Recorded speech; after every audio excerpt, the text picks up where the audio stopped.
everyone and welcome to the masterclass of Flutter and Firebase. So in today's video we will be creating a group-based application in Flutter and Firebase. So here on my screen you can see we have this iOS simulator and also our web app running. And also on the right hand side you can see we have Firebase project open for us. And we have two accounts right now in our database through which we can sign in. So let me just use the first account here.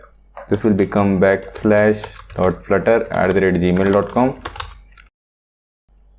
Let's say I enter wrong password, so it will show me the password is invalid. So if I enter the email again and log in with the correct password, then we should be redirected to the home screen. 1 2 3 4 5 6. And now if I click on sign in, we should be redirected to our home screen. And here you can see we are on our home screen, and currently we have only joined one group. So we are shown with that group. It is Flutter community. And now let me just log into the other account, which is this shivansh@gmail.com on my Flutter web version. So if you can see, we don't have an account section. If I click on register, we can also register our account, but we will not be doing that. You can just click on login, and here if I write shivansh@gmail.com, password can be 1 2 3 4 5 6. If I click on sign in, then we should be shown to our home screen. And yeah, currently we in this particular account, shivansh@gmail.com, we don't have any group. So this is the reason it is showing me you don't have any group. Tap on the add icon to create a group. We can either create a group. So if we click on this icon, we will be shown with a pop-up to create a group. Let's say I write this as React community, and I click on create, and this will go and create the particular group for me. And if I click on this group, right now there are no messages. And if I click on group info, you can see we have the admin as Shivan Singh, which is the current account which has been logged in. The members are this. Now let me just go and search for this React group in other account, which is our /Flutter account. If I search for this React community, and if I click on search, we should be shown with this particular group, and the admin is Shivan Singh. If I click on join, successfully joined the group, and as I joined the group, inside this group information also you can see a new member had been added. Now let's say I write hello /. I click on send. The message has been received, and here if I write this hello Shivansh, so this is also working fine. Now we can go to our home screen. So now let's say we go to this React community group in both of our account. If I click on this group info, if I exit this group, then our data from that group has been removed, and right now you can see the current member in this React community is only /Flutter. This is everything that we'll be building in this tutorial. If you really want to know how to do email password authentication, how to do CRUD operations on our database, how to work with stream builders, how to handle different errors of Firebase, and also at last using shared preferences, then this is the right video for you. So without any further ado, let's get started.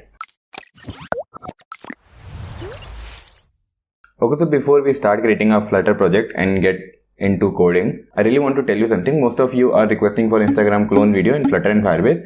So if you guys help me reach 5,000 subscribers, currently I am on somewhat 4,100. So if you guys help me reach 5,000 subscribers, then I will be posting the Instagram clone in Flutter and Firebase with the provider state management on YouTube soon. So now we will open up a terminal, and here I will be redirecting to the directory where I usually create all my Flutter project for YouTube.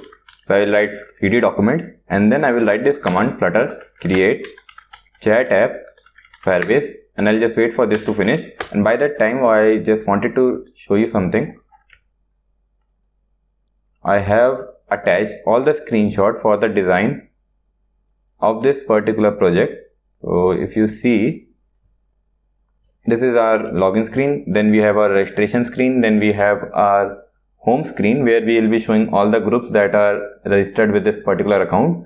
Then we will be also having this drawer menu which can be opened from this button, and we will display the profile page which is like this. Then this is the chat screen. Then we have the group information screen where we have list of members and a button here for exiting the group. And this is the pop-up menu for creating a group. And then we have the search option here. So these are all the screenshots attached in one big file. So I will just open this on some other desktop screen, and I can go to this screen. And now let me go to the particular project that has been created by Flutter. So I will write cd chat app Firebase, and I will open this in my Visual Studio Code.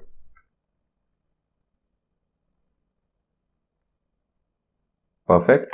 Now what we can do is we can close our terminal, and here on my project you can see we have few folders which are of no use to us. So we will be deleting all of them, like this macOS folder, then we have this Windows folder, and also this Linux folder. So we have deleted all of these folders. Now before we start adding Firebase to our project, I really wanted to showcase you some of the extensions which are very helpful. Obviously we'll have this Flutter extension, and alongside this Flutter extension you will get this Dart extension also added. And the important extension that I really want to show you is this Perspec Assist.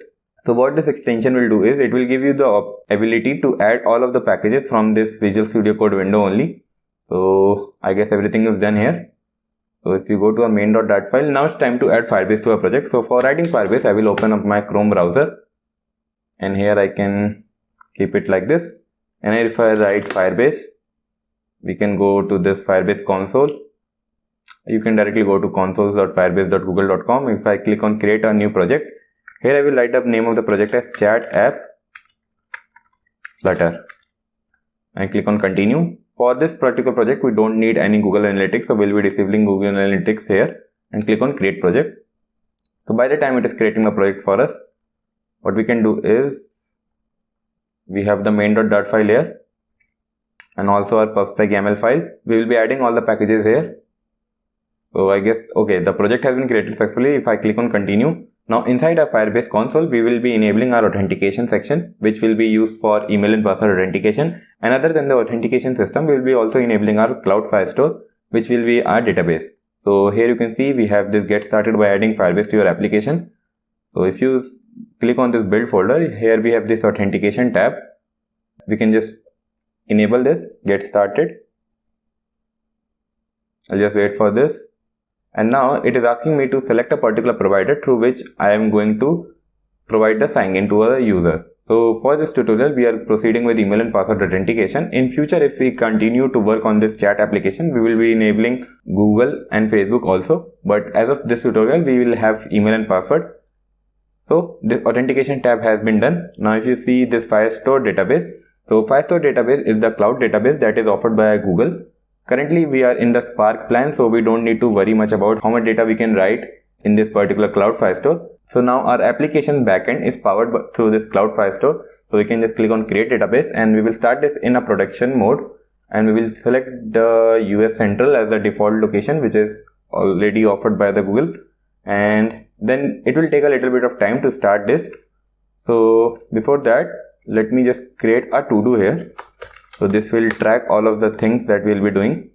This is txt. Okay. So the to-do will be adding Firebase to Android, then to iOS, then to web. So I guess first of all we will be doing all of these things. We'll reload the page. Okay. Your database is ready to go, just add data. But before doing anything, one important thing that we have to do here is we will click on this rules tab, and here modify some of the rules that comes pre-installed by Firebase. So here if you will see, we have this allow read comma write if false.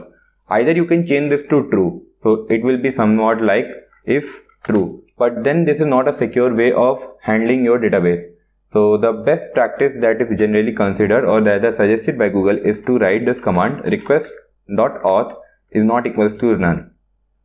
What this line particularly means is we are only allowing read and write functionality to the user who have already signed in using the authentication provider of Firebase. So if someone has the access to our database without the authentication on our Firebase, they will not be able to read or write the documents here.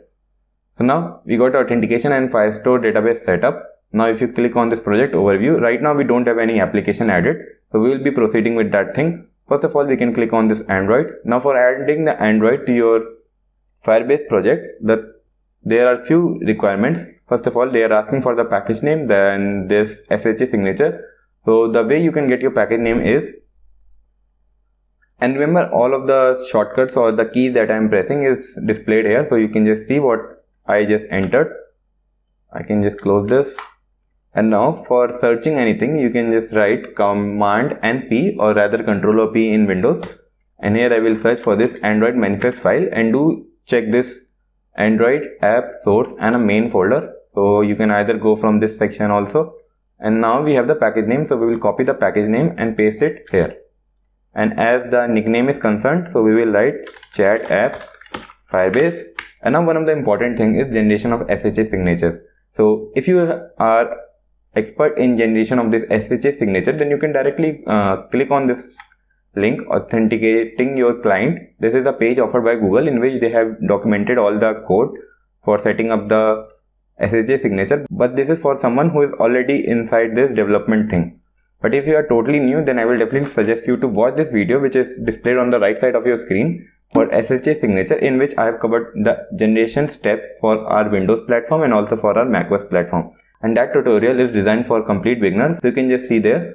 So now what we can do is, I will open up my terminal and I will go to this Android folder of mine, and here I will write this command keytool list keystore. The keystore name is debug.keystore, and I will click on enter. Now this will ask for the password for the keystore. I will write Android, and then we can copy the SHA1 signature and paste it here, and I click on register application. So now we got the application registered. The next step, it is showing us to download the configuration file. So we can just click on this download Google services.json button, and after we click on that button, it will download a file to our PC, and we just need to drag it to this app folder. And remember to remove any of the items which are after this services line. So this will become somewhat like Google services.json. If you are not able to do it in our Visual Studio Code, you can just click on this reveal in Finder and then go to this app folder, and you can directly rename from here.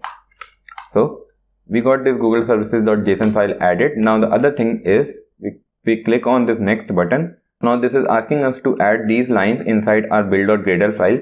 So there are two types of build.gradle file. First of all, we will have a project level build.gradle and then an app level build.gradle. So the app level will be placed inside this app folder, and the project level will be inside this Android folder. So first of all, we will go and configure our project level.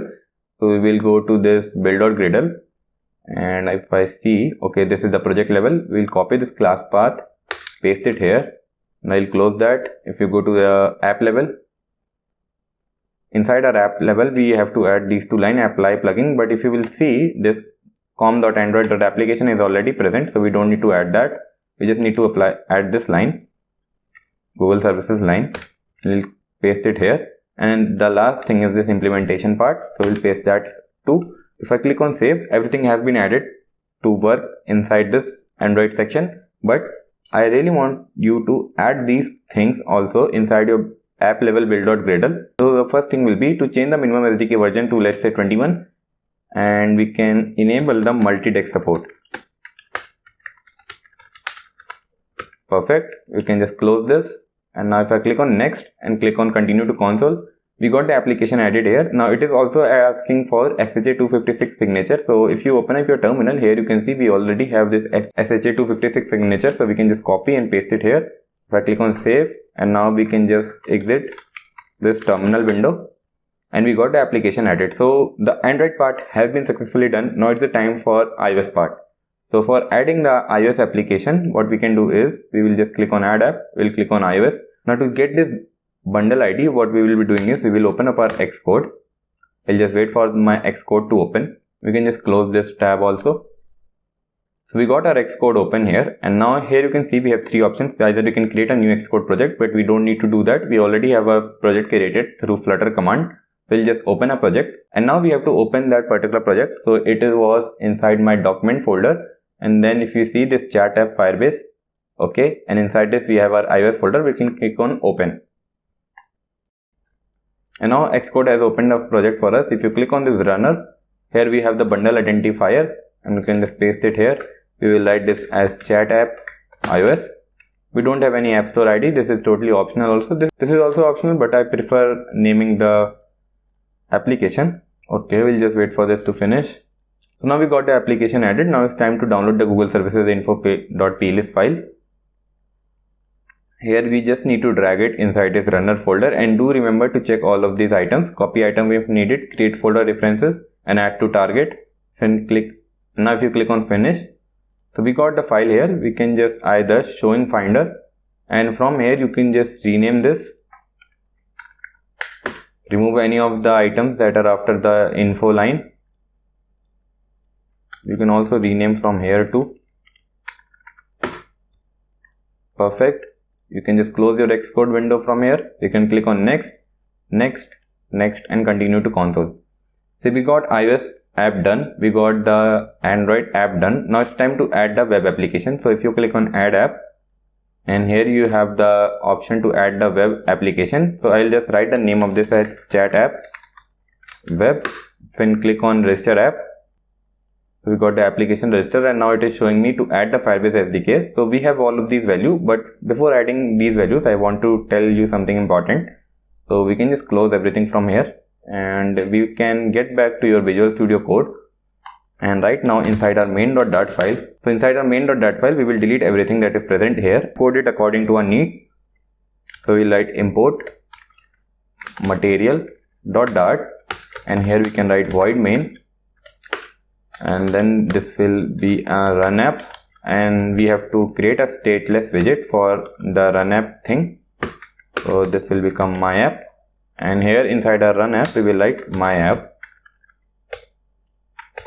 And now we got the stateless widget created, so we can just return a material app here.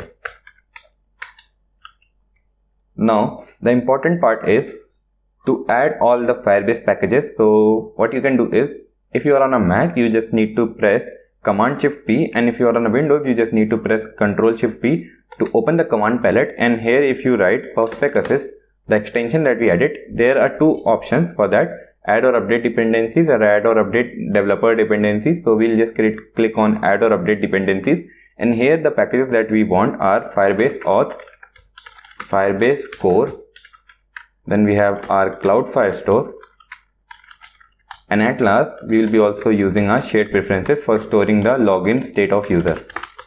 So now if I click on enter, this will go to the pub.dev website and search for all these packages and fetch all the current latest version and add them to my Perspec YAML file. So here you can see we have the Cloud Firestore, the Firebase Auth, the Firebase Core, and the shared preferences successfully added to our project.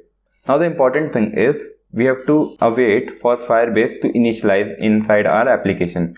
So this will become somewhat like, first of all, we will initialize all the widgets. So through this line we got all of the widgets initialized. Now it's time to await for Firebase, but this await will only work with async. So we will write async here, and this await Firebase dot initialize app. And in this way, the Firebase will be successfully initialized to our Android and iOS platforms. But remember, we also have our web platform too. So the issue is, let me go to my to-do file. If we write Firebase.initialize app, then this will only work for platform like Android and iOS. But we also need the web version also. So for running it inside our web application, we have to write this app initialize, and then we have to provide some options. These options will be Firebase options. Inside our Firebase option, we can provide values like API key, the messaging sender ID, which you can see if you go to this project section. If you click on this chat web app, we have the API key, the auth domain, the project ID, the messaging sender ID. So we have to add all of these options here. So you can just do this. If you click on this initialize app, here you can see we have this option. So let me write the options here and write this Firebase options. Then we can provide API key, app ID, messaging sender ID, and all of those values. But the issue is, if you write this Firebase.initialize with an option parameter, then this will only work in web version and not work in our Android and iOS. So to fix that, what we have is, if you import this package, import foundation, we don't need to add any package. This comes by default inside of Flutter libraries. You come here and write if k is web. So this is a condition that will check the current platform in which the application has been run. So if the current platform is a web application, so then we will run the initialization for web, else we will run the initialization for our Android, iOS. So for our web version we have this thing, so we'll paste it here, and for our Android and iOS we will write await firebase.initialize application, and that's it. So now it is asking for the API key, the app ID, the messaging sender ID and the project ID. So either you can directly paste it here, but I will suggest you to use the best practices that are available in the community. So here if we write shared, and if you write constants dot, and we can create a new class, this will become constant. And here if you write static string app ID, then other things that we will be needing here is, if you write this split right, the other thing will be app ID, API key, messaging sender ID and the project ID. So we can write static string API key, then we have this messaging sender ID, and at last we have our project ID.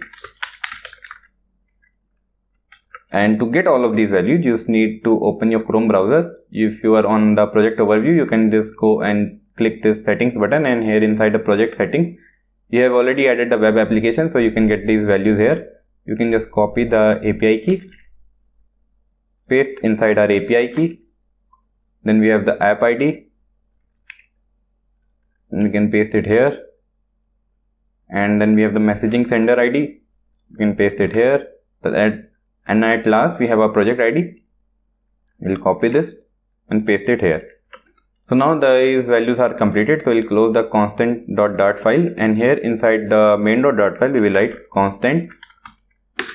So this will import the constant file, and here we will write API key, this will become app ID, and let's say messaging sender ID, and this will become constants.project ID. So this way we have the Firebase initialized for our web application, for our iOS application, and also for our Android application. So now what we can do is we will run this inside our simulator. So I will just go in here and write this start iOS simulator, and we have our iPhone 11 Pro Max. So we can just close it like this. We can just shift it here. Okay.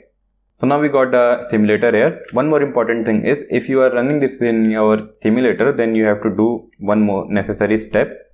You just open up your terminal, and here inside this chat app Firebase, you just need to go to this iOS folder, and inside your iOS folder, if you see the files, we have a pod file. So we just open the pod file, and here inside a pod file, as we have added the Cloud Firestore, the Firebase auth, the Firebase core inside our pubspec YAML file, so we would have to edit this pod file to change the minimum iOS version to 12, and now we have to proceed with the pod install. But if you are on a Mac M1, then you have to run this command arch x86 pod, and this will be pod install, but this is only for the M1 users. So if you are not on a M1, you can just simply go to this folder, then iOS folder, and here you just write pod install after you have changed the minimum version. So as we are on a M1 MacBook Air, so we will write pod install, and then this will proceed with installing all the pod files. So these pod files are fetched from your pubspec YAML file. I mean the reference for those are fetched from your pubspec YAML file. So we'll just wait for this generating pods project, and we got all the pod files added. Now we can just exit, close the terminal, and here if you see this pods, we have all the Firebase added, the Firebase auth, Firebase core, then we have Firebase Firestore, which is our database, and that's it. So if you close this, and then at last you just need to run without debugging, select Dart and Flutter, and just wait for this to run on your iOS simulator. If you are running this for the first time, it will take a little bit of time, somewhat like 4 to 5 minutes, because our Cloud Firestore has 5000 lines of code. So for the first time it will take a little bit of time, but this condition is only for your iOS simulator. If you are running on your Android device, then it won't take that long. So we'll just wait for this to run, and after that I will be back soon. Okay, so now you will see we got the application started, and it took a good amount of time for me to start this. And now if you go to our main.dart file, here we have this return material app, and here if we first of all disable this banner, debug banner. Okay, and now we have to define our home. So for our home section here, first of all let me structure all the folders that we will be having inside this project. So there will be a folder which will be with the name helper. With this helper we will be managing our shared preferences. Then we will have another folder which will be services folder. Inside the services folder we will have our auth service and our database service. So with that auth service, what we will be doing is we will be proceeding with sign in with email and password, and with the database service we will be making the CRUD operation on our database. Other than that, we will have our widgets folder in which we will have different widgets, and we will have at last our pages folder in which we will have our home page, the profile page and everything. So now first of all we will go to our pages folder, and here I will create the homepage.dart file, and I will import material.dart and create a stateful widget which will be home screen. And here inside my home screen I will return, or rather not home screen, let me just edit this. I will write home page because this will match the file name, and here I can return a scaffold. Okay, and now inside this home we will write home page. So let me open the screenshot that we have. Here you will see we have the login screen shown to the user who are not signed in, and the home screen shown to the user who are already signed in. And now to check who is signed into the application and who is not signed into the application, we will be using the shared preferences. Now the way shared preferences generally work is, first of all, when the login will be successful, then we will be storing a particular key inside device storage, and every time we go and open the application we will be checking whether that key exists. If that key exists, then we will redirect the user to the home page, and if that key doesn't exist, then we will redirect the user to the login page. Now if you go to this helper folder, we will be creating a helper function .dart file here, and we will write class helper functions. Now we will have two things. First of all, we will be saving the data to shared preferences. I am writing SF, and we will have getting the data from SF. And other than saving and getting, data which we will be saving are the keys. So we can create a key. This will be string. We can write this as user logged in key. So this will be logged in key. Then we will have another key which will be user name key. This will be user name key, and at last we will have our user email key. So this will be user email key. So now these are the three keys with which we will be operating with our shared preferences. Either we will be saving them, or either we will be retrieving the modified value of these keys,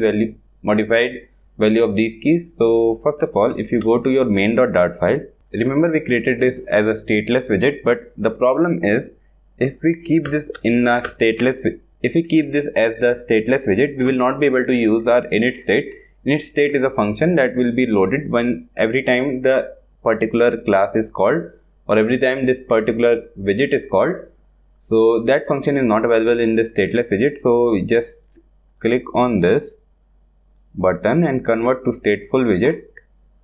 And now as we have converted this to stateful widget, here you can see if we write init state, so we are shown with the init state function. And now what we want is, as soon as this main.dart file is loaded, we want to call our function which will be getting the user logged in status. So whether user has been successfully logged in or not, that particular status can be fetched from here. So we can create a function here. This will be get user logged in status. This will be an async because we will be calling our helper function, the one that we created. Okay, so we will write await helper functions, but we don't have any function inside this helper class for getting the logged in status. So we can just go in here and getting the data from SF. So we can create a new function here. This will be first of all a future function with a boolean value. Boolean can be not null also, where we will write get user logged in status, and this will be an async because we are calling our shared preferences. So we write shared preferences SF await shared preferences dot get instance, and now we will return SF dot get boolean value. This boolean value means if this particular key exists inside our shared preferences, then we will return true, and if that particular key does not exist inside our shared preferences, then we will return false. So the key is this logged in key, so we write user logged in key and perfect. And now to check that, we will write helper function dot get logged in status, and then we will take that value and check whether that value is not null. If that value is not null, that means the particular value will be either true or false. Then we can assign that value to our boolean value, which will be is signed in. This will be false, and here we can write is signed in is equals to value. And now if you go in here inside our home, here we will write is signed in. If the particular user is signed in, then we will be showing the home page, else we will be showing the login page. But we don't have the login page as of now, so we'll go and create a new file. This will be login page.dart, or rather we can create a new folder. Inside this auth folder we will place all of the files which will be login, sign up and all of these. So this will become login page.dart, and here what we can do is we'll write import material.dart and then a stateful widget which will be login page, and then we can return scaffold. And to check this, we will write a center text as login page. We'll close this scaffold here, and inside this home page we will also do the same thing. We will do a center, check whether this center text will be home page. And now we just need to import this. You can add a const value here too, and if I click on save and rather reload the application, we are shown to the login page. And now as we are on site our login page, here you can see the shared preference logic is successfully working. So we'll be working on shared preferences more as we move forward in this video, but right now we just need to design a login page first. So we'll go in here, we'll open this thing, and what we can do is we will get a login page here. Let's say I take a screenshot for this, and I'll open that screenshot side by side to this. We can minimize this folder. This is the screenshot, I guess. Okay, and now let's start coding this. So we can just return a scaffold.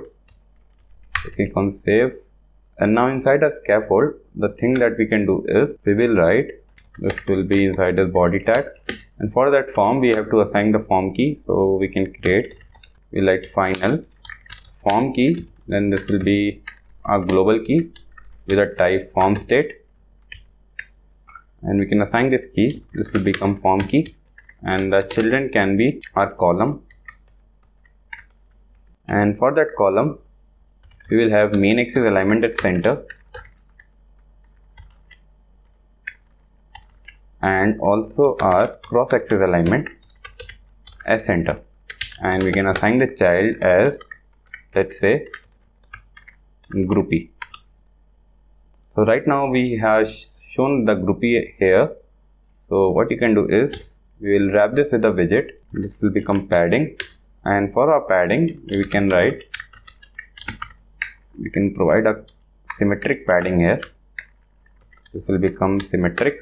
So as for our horizontal is concerned, we will assign a value, let's say 20, and for a vertical, let's say 80.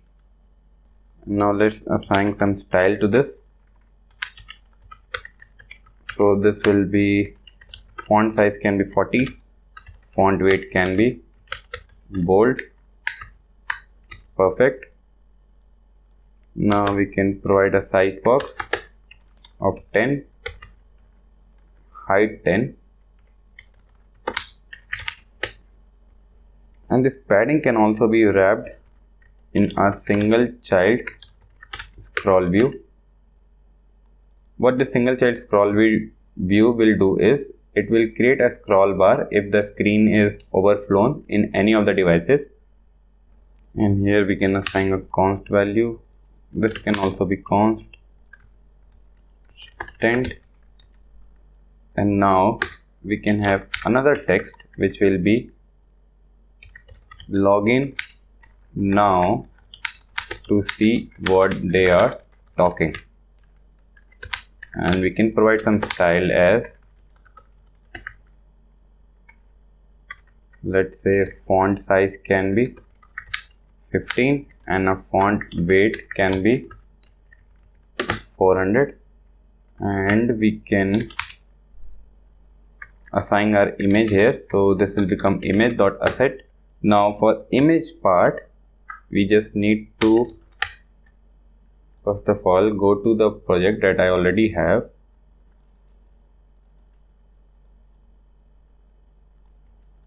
So these are all the images. I will just link them in the description also. If you open this particular chat app folder, so for opening that, you can just go and click reveal in Finder. And now we are inside this chat app folder. We will paste our assets folder and also add this inside the project. So for adding that, we can just go to our prospect.yaml file and uncomment these things. And here this will become somewhat like assets. You can click on save.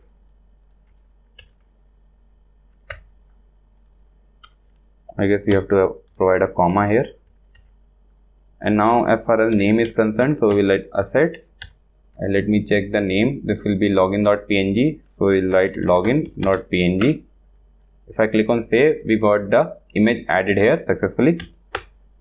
Now we got somewhat of the design created. So we have the groupie and login now to see what they are talking. Then we have the image added here. Now the next thing is to add this text field here. So for adding the text field, what you can do is we'll write text form field. And now for a text form field, let's say we will write decoration. Then for our decoration, we'll be creating a new widget here. So we can just remove this. I will click on save for now. You can see we have the form field here, but I'll not be using this because I would have to design this thing. I'll go to our widget folder, and here I will write widgets.dart. And here inside our widget folder, we will write const value of text input decoration.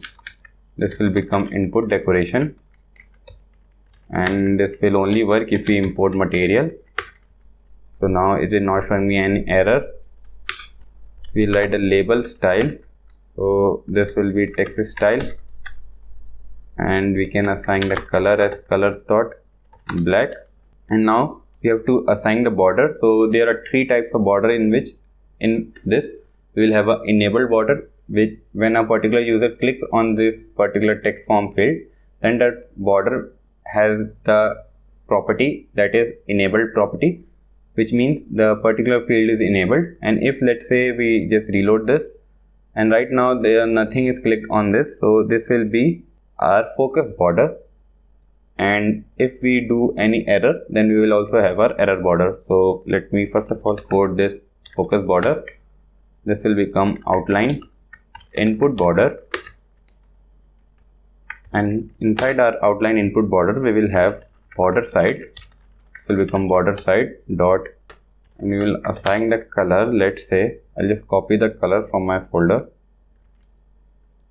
This will become color, and width can be 2. Perfect. And one more thing, let me go to my constant file. Okay, And here inside our constant file, we can just also mention our primary color. So this will become final primary color. We can paste this value here. For this color thing, we have to import material.dart. And now we can provide a const value here. And right now the primary color will be somewhat like a blue color. If you see this, let's say I am here inside my login page, and here if I write the app bar, so the app bar will be with the blue background because the primary color is a blue. So we can go to a main.dart file, and here we will write theme, and this will become theme data, and we will change the primary color. So this primary color will be constant dot primary color, and we can also provide a scaffold background color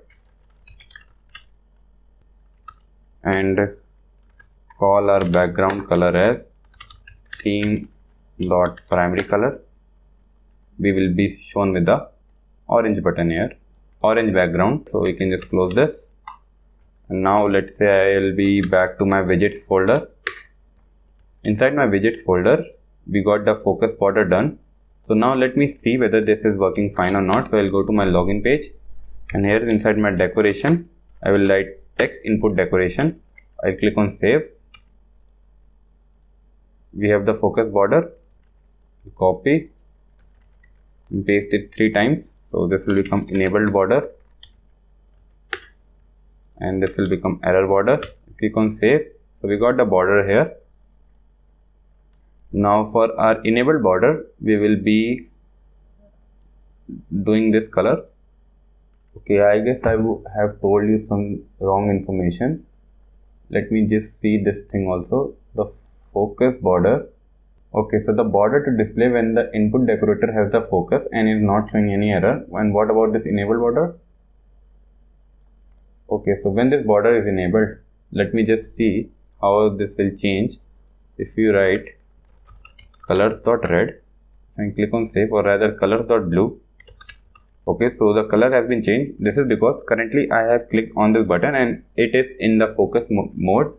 If I reload, then I will be shown with this orange here. If you change this value to red, or rather let's say purple, so this is the enabled border, which means if the border is not clicked, the by default border will be this enabled border. If you click this, then it will change to blue. If you got any error, then it will change to red. So this was some of the basic information that I wanted to tell. You can just undo everything. Perfect. We'll go to our login page, and here inside a text input decoration, what we can do is we'll write this copy with, so we can add some more values. The more values can be somewhat like, here will be label text, this will be email, then we will also have a prefix icon, this will be email. If I click on save, right now the color is black. Let me just change the color. Perfect. Okay, so I mentioned this as prefix. This will become prefix icon. So now this is okay. Label text is this email. I can decrease the font weight. So this will become, let's say, style, or rather font weight. This will be font weight, let's say 500. This is too much, so you can do 400. This is also too much, so 300. Yeah, 300 is okay. So we got the email field here. We can just copy and paste this here. This will become password. Prefix icon can be lock. And now we need to provide a little bit of size box height here. So this will become, let's say, 15. We got the height here added. And after that, I will have to go in here and write this as string email. So this will be an empty string, and as far as password is concerned, so this will be an empty password. Let me show you why I'm doing this. So if you go to a text form field, the one with for our email, and here if you write on changed, we can take the value which will be called when the on change value is done and set the state. So for our email, we will go and write this email is equal to value. If I click on save, and we can also print the email here so that we can see it inside our debug console. Hopefully, if I write this, okay. So right now, if you see, I write S and the debug console has printed S. If you go and write this Shivansh Singh @ so every time I am changing the state of this particular text form field, the new value has been assigned to our email variable. So we can just delete everything from here, and then the particular email will be a empty one. So we can do the same thing for our password field also. We will place this here, and this will become password is equal to value. We can remove these things. And now for a password, what we want is we want the text to not be displayed to the user while the password is being entered. So we can change this value as true. So if you enter anything, these value will be changed to obscure text. And now one more important thing is we need to check the validation. So we need to check whether the particular user who is entering the email is a right email or not. So for checking that, we can do a validator. We'll take the value that has been entered by the user, and then we can do regular expression. So for the source, I will be copy pasting this source, let's say. So this is from the, you can get the expression from my GitHub repo. You can just copy this. I'll just remove this from here, and we can paste it here, and we'll write has match, and what we have to check is the value. Then we can return a null if the value has a match, or else we will return please enter a valid email. And we can do colon here. Okay, so this will be like this. You can just copy this command, or rather the expression, from my GitHub repo. I'll be linking my GitHub repo in the description, so no need to worry about that. And inside the validation for a password, we don't need to check the validation with a regular expression. We can just check the validation here, such as, so we'll come out of this on change block. We'll take the value, and now the thing that we have to check for our password is we have to see if the value that has been entered has length less than 6, then we will write password must be at least 6 characters, or else we will just return null, as the same thing that we did above for email. Okay, just reload. And now what this validation will be here is, let's say I create a function, this will be login, and here if I write if form key, the form that we have, not current state dot validate. So we will check the current state of the form. Okay, now if we create a button here after this text form field, let me write elevated button. On press can be the login function that we just created, and this child can be test. If I click on save, I click on this. So here you can see we are shown with the validation check here. Please enter a valid email and password must be at least 6 characters. So if I enter ABCDEF, if I enter this particular string, the expression will check that this is not a valid email. And as far as password is concerned, if you enter 1 2 3 4 5 6 7, it will be only shown with an error in this email.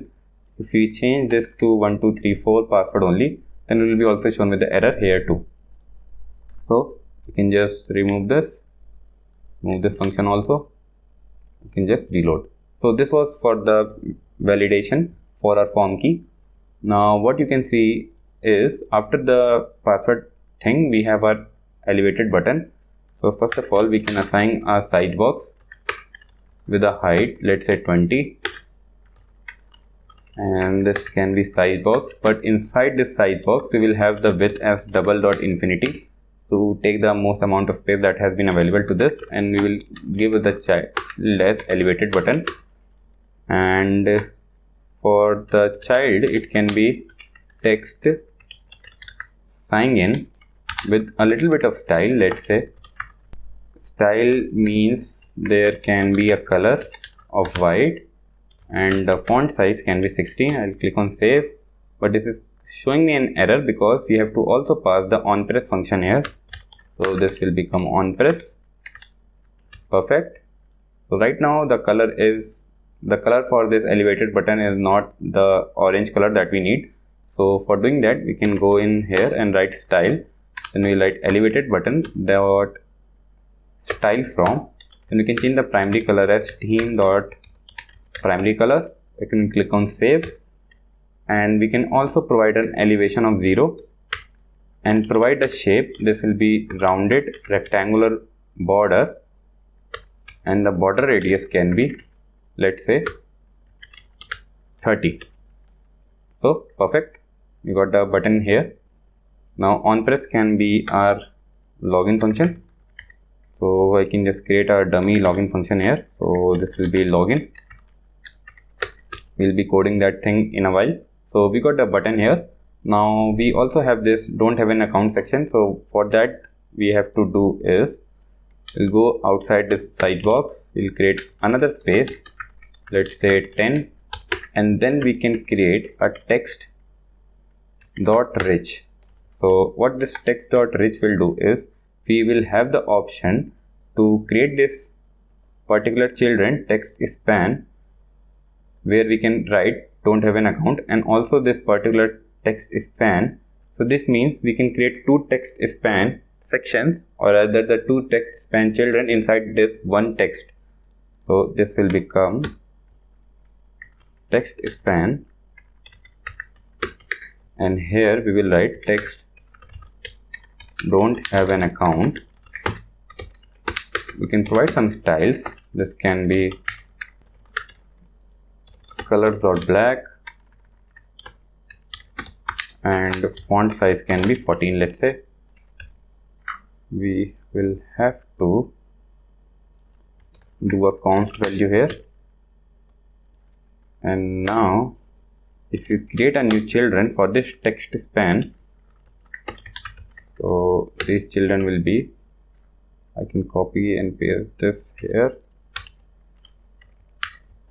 We can create another text span. The text can be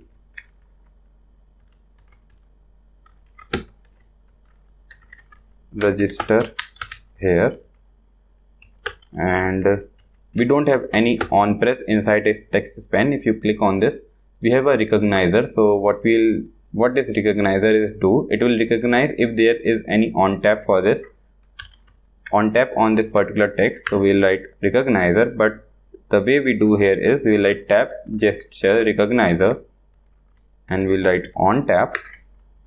Then when a particular user has clicked on tap for this, then we will first of all, okay, this is looking fine. I can provide a space here, register here, and as far as style for this is concerned, so we can provide some little bit of styles. This will be text style. Color can be colors dot black, and decoration can be text decoration dot underline. Okay. Now one of the important thing is, first of all, we'll go to our widgets, and instead of again and again writing navigator dot push replacement, we can create a particular function here. This will be next screen, and we will write, and this function will take first of all the context and the particular page in which we want to redirect. So here we can just write navigator dot push, then we'll write material page route, and inside our builder we will take the constant context that has been passed here, and we will return the particular page. So this was for the push. We can also do for the push replacement. So we'll write next screen replace. Here in place of this push, we will write push replacement. So this is done here. Now once the button has been clicked, we will write next screen replace, or rather we can do next screen context, and then the page can be our register screen, or rather the register page, but we don't have the register page as of now, so we'll be creating a new register page. So this will be register page dot, and now here we will write import material dot, and we can create a stateful widget. This will be register header, this will be stateful widget register page, and then we can return a scaffold. Let's say body can be center, child, text, register page. If you go in here, you write register page. If you take this simulator here, if I click on register here, we are shown to our register page. We can also go back from there, and now the login screen is done. We just need to code the login part, but we'll be doing that in a while. First of all, we'll be working with our UI design. So we got this, we can close this. If you go to our preview and open the recent, which was this screenshots, now we have our register screen. So register screen is quite same as the one that is our login screen. We just need to add one more field, which will be our full name. So we can just minimize this, and now we'll just go in here. First of all, go to register page, and we can just copy everything inside this. So this will be return scaffold. We have copied that. Now if you go to our register page, we'll paste it here, and I guess we have to create a form key first. So this will be final form key, global key, form state, done. And the other thing is text input decoration, so we'll import our widgets. And as far as our string email,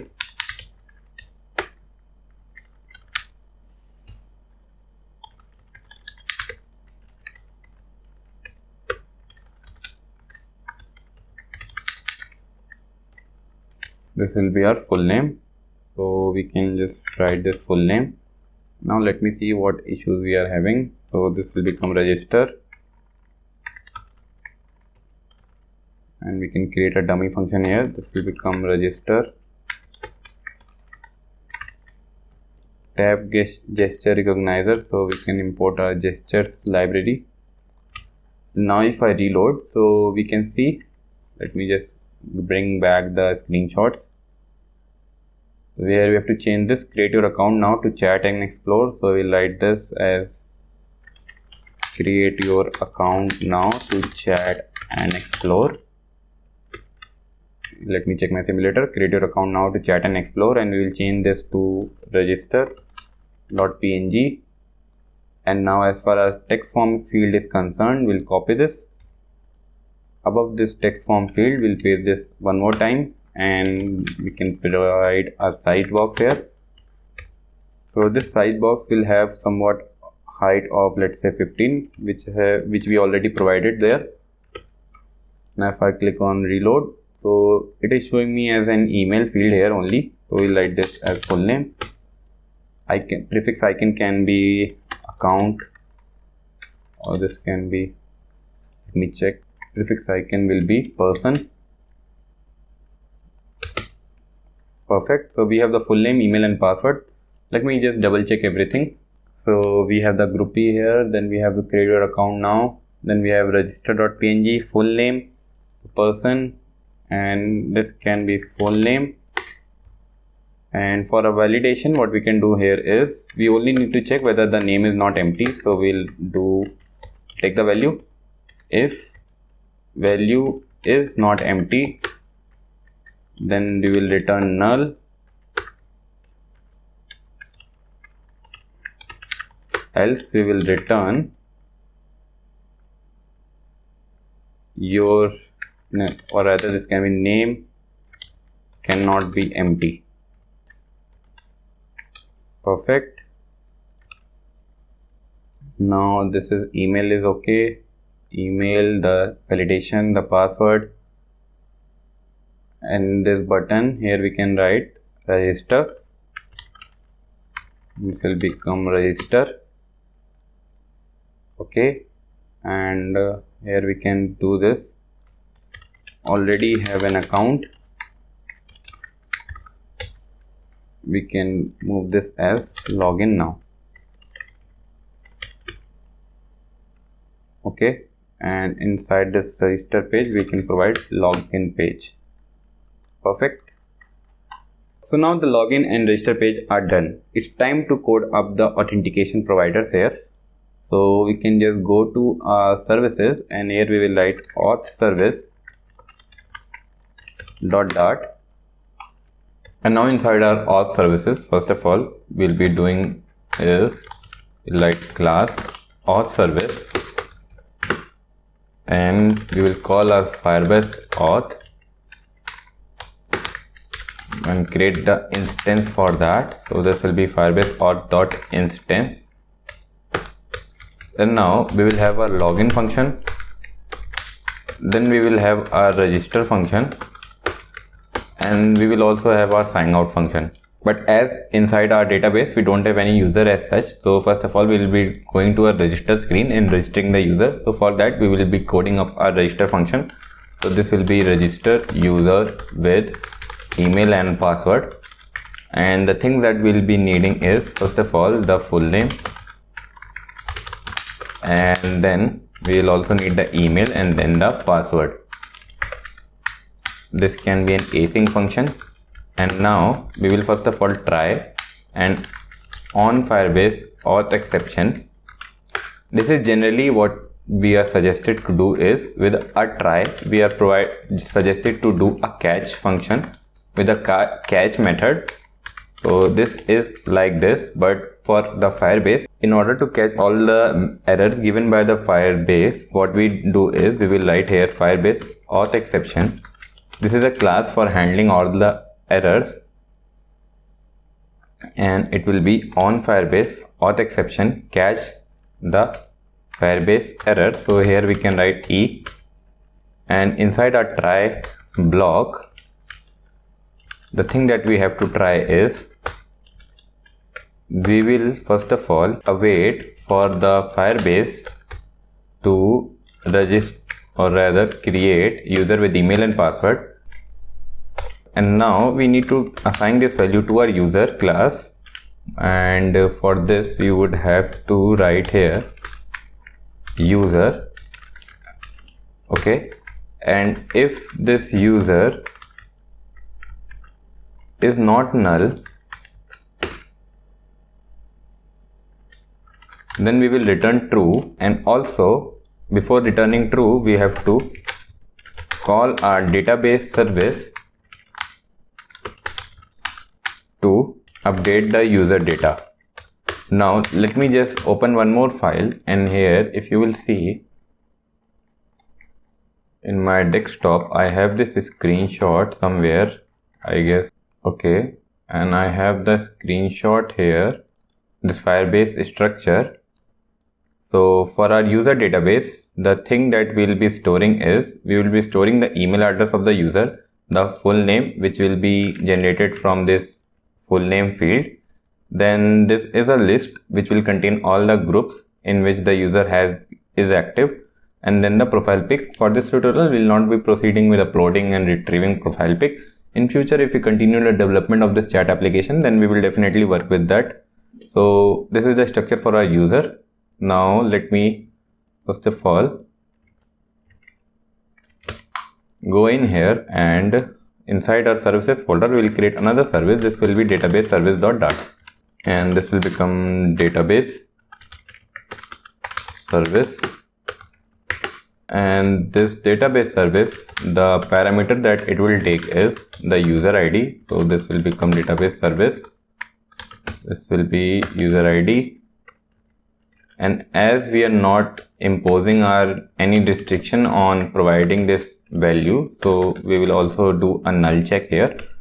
And now the function that we are using in our database service for creating the user database will be, let me write first of all updating the user data. So this will become future update user data, we will be getting the full name of user and also the email of user. And here we have to create the reference for our collections. So generally, let me show the structure of Firebase. So if you see this Firestore database, the structure that we'll be following is, we will have a collection which will be a users collection, and inside this collection we will have a document ID. This document ID, after let's say we signed in, or rather in our case we have the registration. So after we register the user, then the Firebase will give us a unique user ID for that particular account, and then we can use that particular user ID as the document ID. So right now if I click on auto ID, so this created a document ID. And for the fields that we were discussing here were, if you see this, so we have the email field, so we can write this email. This will be hello@gmail.com. This is just the structure that I wanted to tell you. And this can be, another field will be full name, hello world. Then we have another field which will be our groups field, which will be a list. So this can be an array. Right now the integer value will be, let's say, the same user ID, and I can do some more text, okay, and profile pic. And if I just click on save, then this will create a collection users. Inside that particular collection of users, we have a new document ID, and inside the document ID currently we have only this group. You will see the groups that we are having. Now the structure for a user collection in regard of groups will be, let's say this particular user shivansh@gmail.com joins a group with the name yeah boy, okay, this is the funny name, and inside this particular group, this group name, we have the group ID. So in the users collection where we have this groups list, which means anytime we want to know the particular user is registered in how many groups, we will be calling this groups list or the array and getting the value. And let's say this value is a combination of group ID with underscore and the group name. So this is the structure for this. Now what we can do is, first of all, delete this users collection, and we need to create the reference for our user collection and the groups collection. So we can do is final collection reference. This will be user collection. Here we will write Firebase Firestore. This Firebase Firestore is the cloud Firestore. So if we write Firebase Firestore dot instance and then go to this particular collection, if this collection exists, then we will be going to this collection. If this collection don't exist, then the Firebase Firestore will automatically create the collection for us. This is the collection that we just created, users, and then we will have another collection which will be storing the values for our groups. So we can just copy this thing and paste it again, and here can be group collection and this will be groups. And now once we have to update the user data, so what we will be doing is, we'll return await, then the user collection, and we will get the document ID. Document ID will be user ID. This user ID will be passed when we will be authenticating with the Firebase.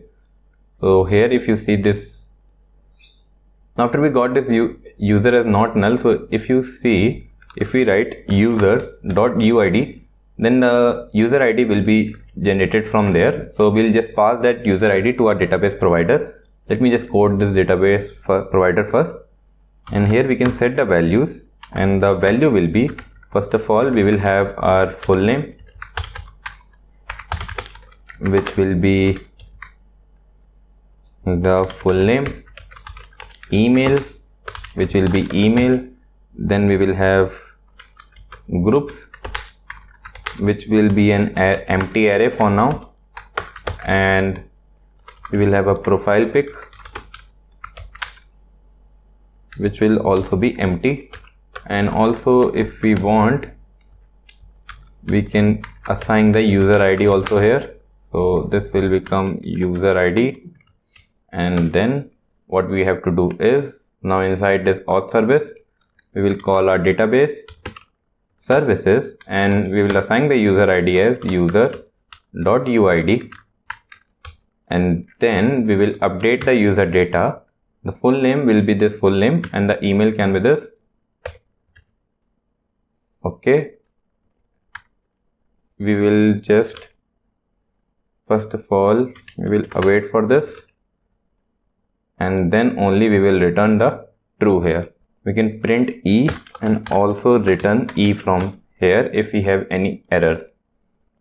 So let's say for checking this E part, what we will be doing here is inside my debug console. First of all, if I go in here and we will go to a register screen and code our register function first. So if you see this, we'll close this, and inside here we will first of all assign the async here, and if form key dot current state dot validate,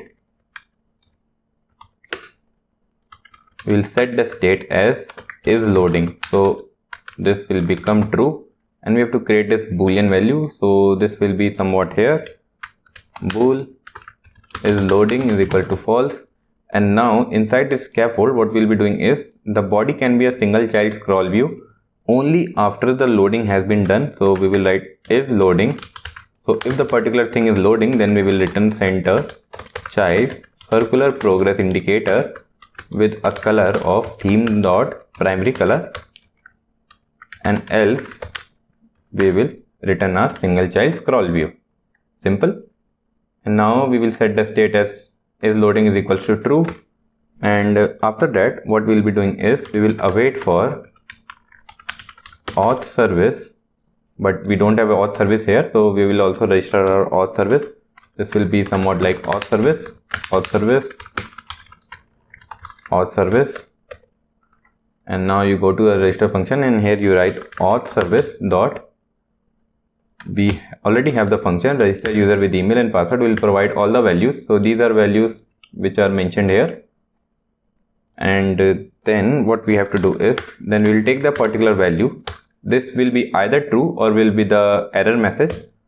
So now let me just first of all, if the value is true, then we can do function here which will be saving the shared preference state, explicitly causing an error here. And the way we can do is, let me just go to this authentication provider and I will disable this email and password, so that if we click on register, then we will be redirected with the error. So if this is not true, then we can set the state as is loading is equal to false. And now let me just go to this section, and here if I write Shivansh Singh, shivansh@gmail.com, password can be 123456. If I click on register, then we have an error here which is the given sign-in provider is disabled for the Firebase project, enable it in the Firebase console. So this means the error handling is working properly. Now inside our auth service, if you go in here, and here we are returning, first of all we are printing the E value which is this. Now what we need is either we can get this error code which will be this e.code, and we can show this to the user in our snack bar, but we don't want to show the code, but rather if we write this as e.message, and if you remove this, and then what we can do is here we can show a snack bar, but we don't have any snack bar created right now. So we'll go to our widgets.dart file, and here inside our widget.dart file we will do void show snack bar, and this will first of all take the context, then this will also take the color, and other than that we will also have our message, and we can do scaffold messenger dot of context show snack bar, and then we will have a snack bar, content will be message, color will be color, or rather this is background color. If I save this, the content will not be like this, this will be like message. Then we can provide a style here which will be font size of 14, let's say. You can provide a const value here,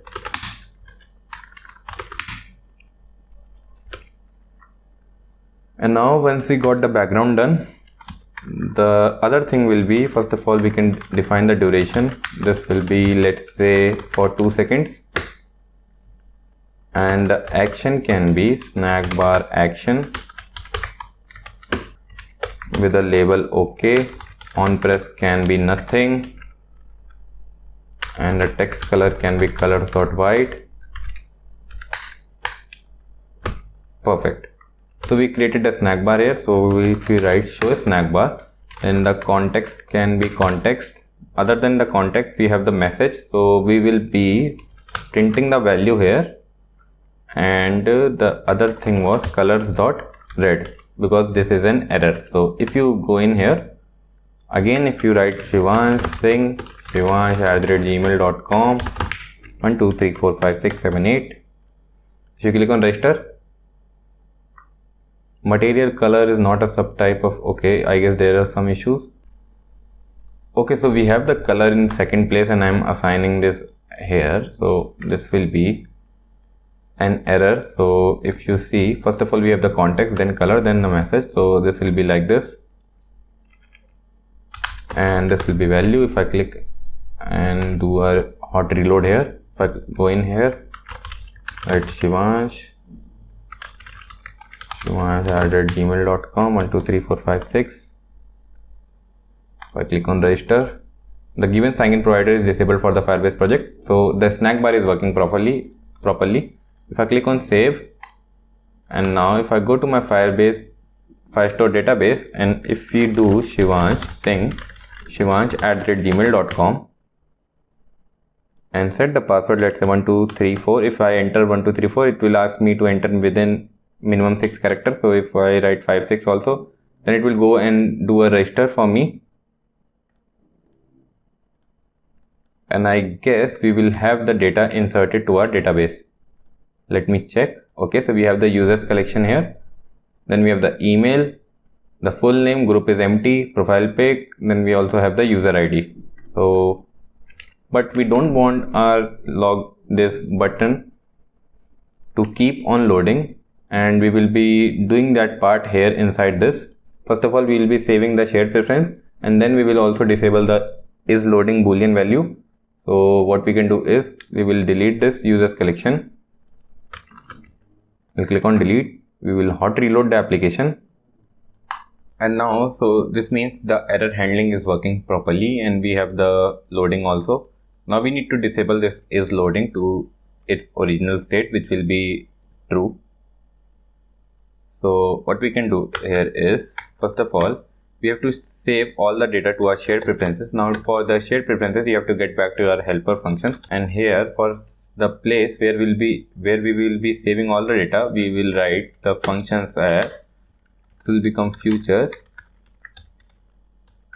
boolean function, which will be user logged in status, or rather we can do save user logged in status, and we can get the boolean value is user logged in. This will be an async, and here we can do shared preferences sf is equal to await shared preferences get instance. Perfect. And now we can return sf dot set boolean value. The key will be the is user logged in, and the value will be, rather we will have to provide the key, which is a user logged in key, and the value will be this value, which will be passed into this function, which is our is user logged in, and done. Now we can just copy paste this for our email and also for our name key. We'll do this here. This will become save user name sf. This will be shared preferences. Save user email sf. We will get this as a string value. This will be username. This will be user email. And now this is okay, this is okay. And here we have to set a string, not a boolean value. This will be set a string, and instead of this user logged in key, we will write user name key. and inside this will be user email key, and the value is this username, and here the value will be our user email. So now we can call all of these functions inside our register page. Here we will write await helper functions. I guess await is not working here, so I would have to assign an async here. Then this will be await helper functions dot save user logged in status. This will be true, and we can just do await helper functions save user. If we do this save user email, this will be email, and then helper functions dot save user name. This will be username, which is our full name. Okay, now once saving all of these value is done, then we can do next screen replace to our home page, and done. So now let me tell you what we have done till now. Here you can see right now there are no data inside our Firestore database, and if you click on this register here, we will be registering a user, and after registering the user we will be saving the particular shared preference value inside our device, and then redirecting the user to our home screen. And once we do the hot restart, which means if after closing the application the user opens the app again, then the user should not be shown with this login or register screen, but rather he or she should be shown with the home screen.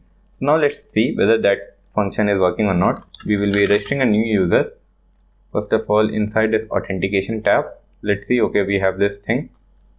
We'll delete this account,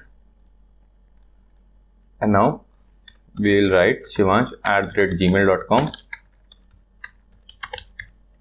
and here password can be 123456. If I click on register, you will see a new collection would be added here. If I reload, and we are redirected to the home page, and also inside here a new collection has been added, users, then a particular document ID. The document ID will be the user ID, which is automatically generated by the Firebase itself, and then we are also saving that particular user ID to our database. We have the groups, which is an empty list, the profile pic, the full name, and the email. So this user thing is working. You see this authentication part, perfect. And now the important thing is, remember the part where we coded this main.dart. So this is signed in value is now a true. So we will be shown to the home page. Let's see whether this is working or not. I will have my simulator here. If I click on hot restart the application, okay, so this is not working. Let's see why is this not working. Okay, so I guess even just after going through the code, I have seen one thing, which is I am not assigning the set state here. So this will be set state value. If I reload, okay, so now the home page is visible. Let's double check this. So if you go to our home page, instead of doing this as a center child, if we write elevated button, and this will have a child with the text logout. We have to check whether this shared preference is working properly or not. So other than that, we will have an on press. Now we have to create a sign out function. So we will go to our auth service. This is our auth service. I remember this sign out place where we have mentioned it for sign out. So here we will create a function which will be sign out, and then first of all we will do a try, and we can do a catch.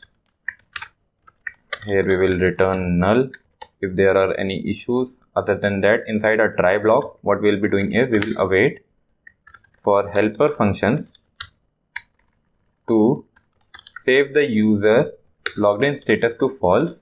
Now the user is not logged in, and we can also copy paste this again here, and we will save the user email to, let's say, an empty string, and we will also do it here.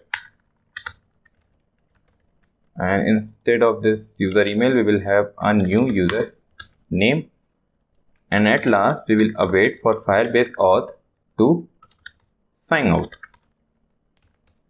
So if you would have written this sign out, the sign out will be done. But the important thing is to change the value or to remove the value which are already saved in your application shared preference. You have to call all of these values too. So now if you just save this and go to your auth service, first of all we have to initialize the auth service. This will be auth service. This will be auth service, and if you do this, here we can write auth service dot sign out. Now if I click on save, and now if I click on logout, we are not redirected anywhere, okay, because we have not called our next screen. But if we reload, we should be shown to our login screen because the shared preference value have been removed, and we have also signed out from the application. So let me just reload, and yeah, we are on our login screen. So now we can just code our login part also. We have not coded the login part, so we will go to login screen, or rather we can copy some value from our register page. You can copy all of this, paste it here. I'll be modifying some values here. So this is okay, is loading because we have not created any value here. This will be bool, is loading, this will be false. And now if this is false, if this is true, then we'll be showing a center loading button. Center child can be circular progress indicator with a color theme.off primary color, and this will be like this. One more bracket is needed. Perfect. We can assign a comma here to do the indentation part. I guess there are some issues. Okay, so these are the issues. The loading is done till that part, and I guess I would have to call the auth service also. Auth service. And this is showing me an error because this will be an async. Now we need to, instead of this registered user with email and password, we have to create another function. So we can go to our auth service and we can create a new function. This will be login. We'll copy this, paste it here, and now this is okay. Here we will just need to write sign in with email and password. We don't need to pass the full value here. We just need to pass the email and password, and if user is not null, then we will return true, because we don't need to save any value to our database because the values are already saved. And this will be login with username and password, and I guess login is done. We'll go to our login screen, and here we will write login with email and password. We don't need to call this here.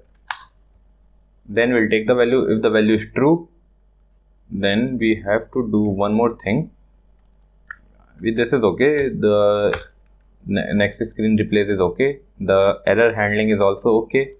So now what we have to do is we will be creating a function inside our database service in which we will be taking the email address that has been provided in the field and searching that email address inside our database to match any of the value, and then taking the snapshot of that thing and getting the values.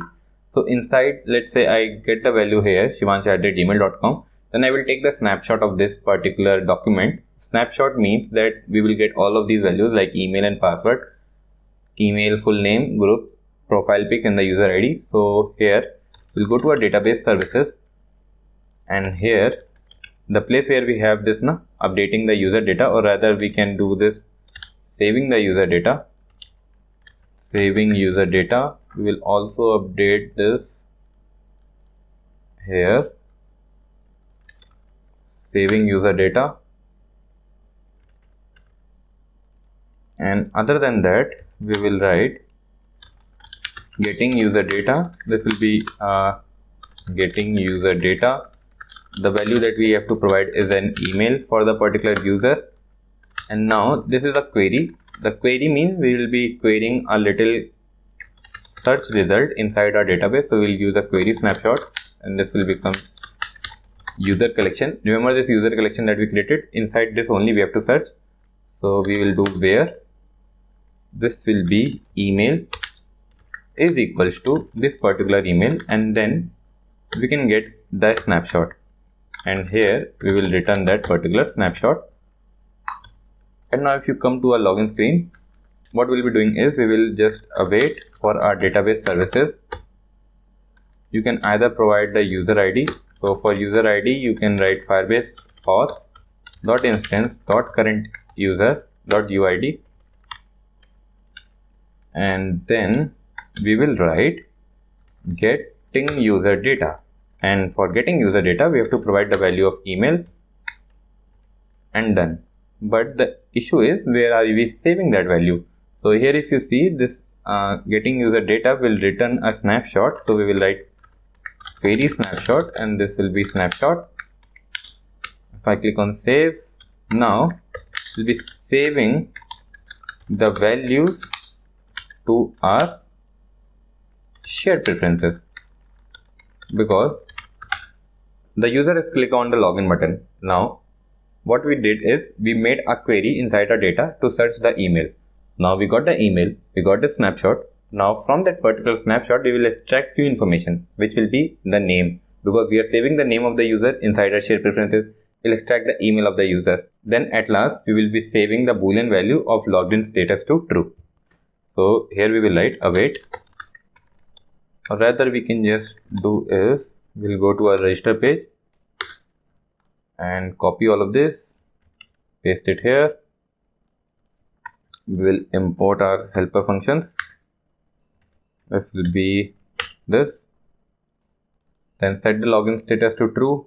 Email can be email because we already have the email, and other than that the last thing is the username. For getting the username we will do snapshot dot docs and get the 0 value, because this will be a list and we have to get the initial value, and then from that list we will get the full name. Remember to take this particular format in mind while writing the code, because this is the way we have mentioned in our database, so it will be stored and fetched in that particular way only.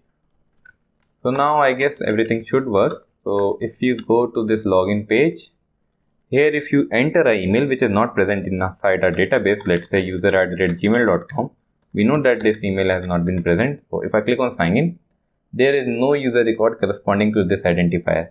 Let's say we have the email which is shivansh@gmail.com. If I enter a wrong password, 1234567890, let's say if I sign in, the password is invalid or the user does not have a password. So what we can do is we will enter the right password. This is 123456. If I click on sign in, and now we are here on site in our home screen. Let's see whether our is signed in state is working or not. If I click on reload, we are here inside our home screen only. If I click on logout, if I reload, then we are here inside our login. So the login and register part is working properly, and now you can just log in and we will start coding our home screen. So this will be shivansh@gmail.com 123456. I click on sign in. Here inside our home screen. So we will write home screen, or rather the home page. And now let me quickly open the home screen layout. You can close this thing. We have this screen done, this screen done. We have the home screen here. So here you can see we have an app bar here with a drawer menu and also a action button, or rather the icon button inside this app bar. So what we can do is, let me just open the simulator. We will delete this body tag and we'll write app bar. This will become app bar. Center title can be true. The title will be text, and this will be, let's say, groups. Okay, open my simulator. Groups, we can provide some style, which will be text style. Font size can be 27, and font weight can be font weight dot bold. At 27, if I click on save, we got the groups here. We can change the background color. This will be theme dot primary color, and we can provide a const value here. And now there's a little bit of drop shadow, so we'll provide the elevation to be 0. And now other than that, we can provide an action which will be icon button. On press will be next screen, and the screen will be a search screen, so we can create a search page. Dot will import material dot, and we can create a stateful widget which will be search page, and I will return a scaffold with the body center child text search page. We'll close the scaffold, and the icon can be icons dot search, and I guess I will have to do this const value. This will become search page. Perfect. If I click on this, we are here inside our search page. We can go back here also, and now the icon button is done, the groups is done. The next thing is we have to provide the drawer menu here. So this will be drawer, and the child will be a list view with a padding, let's say edge insect, symmetric and vertical padding of 50. If I click on save, we got a new drawer menu here. Okay, then we can have some children's, which will be icons dot account circle, size can be 150, and the color can be colors dot gray, let's say 700. Click on save, we got our icon added here. Then we can provide a size box with a height 15, and then we can get the particular username here, but we don't have the username here. So how you can get the username is, we will create some values which will be string username, and we will be getting these values from our shared preference. We will also write string email, and then what we can do here is, when the initialize, or rather the init state is called, we will be getting user data, and we can create a function here getting user data. This will be an async function, and we can await for helper functions to get a particular value. So right now we only have this get user logged in status. So the last two functions that we have to create is for getting the username and share username and also the email. So this will be get user email from SF, and this will be get username from SF. This is okay. Get bool, and the value will be username key, or rather this is for email, so user email key, and this will be user name key. Click on save. Here we will write get user email from shared preference, then take the value and set a state and assign the email to this value. Other than this, we will again do this await function here. Get user name from shared preference, then take the value and then do a set state. Okay, this will be value. Okay, so the error is a value of type bool. Okay, if you go to your helper function, here you have to change these values to string, and I forgot to tell this get string. Okay, this will be get string. We click on save. Now this should work, and we got the username is equals to value. This will be empty. Okay, and now if you go to this and get the username, rather if I reload, now I get the username here. Then we can do a text align dot center and provide some style, which will be a bold style. So this can be font weight dot bold. Perfect. I can just provide a const value here. Other than that, we will provide a size box with a height 30. Then we can provide a divider, and then we need to create some list style.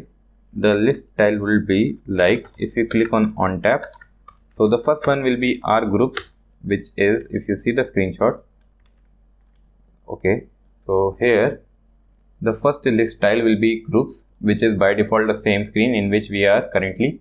Second screen will be profile page, and the third one will be a logout. So let's see.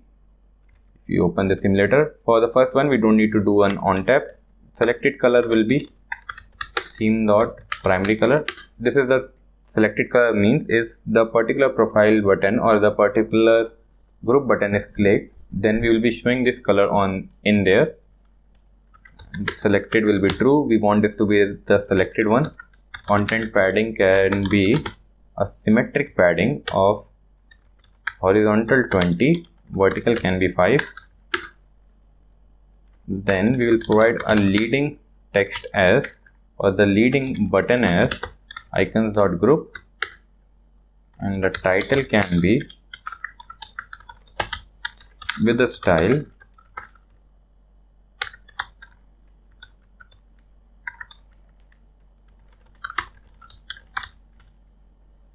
colors.black.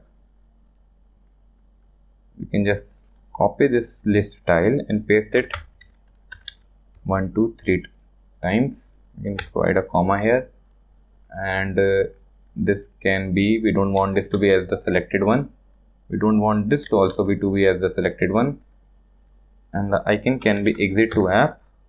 Okay, this will be logout. On tap can be an async function in which we will call our auth service. So we have to call, okay, I already mentioned auth service here, so this will be auth service dot sign out, and when completed, when this thing is completed, then we will do next screen replace, which will be our login screen. Perfect. As far as our profile is concerned, we will be redirecting to our profile page. We don't have any profile page as such, so we will create a new page. This will be material.dart, and we will have a profile page. Then we can return a scaffold with a body, center, child, text. This will be profile page. And now inside this profile page we can do, let's say, next screen replace. This will be profile page. We can click on save. So if you see, if you go in this, we are here in the profile page. Okay, so now we cannot go back from here. Rather, we can do next screen. I click on save and reload. If you go in here, we can go back. Okay, and for logout, we are also able to log out from here. What we can do here inside in this, we will do is, we will return a show dialog function, which will take the context and then return an alert dialog. Content can be a text, logout. Let me just first of all log in.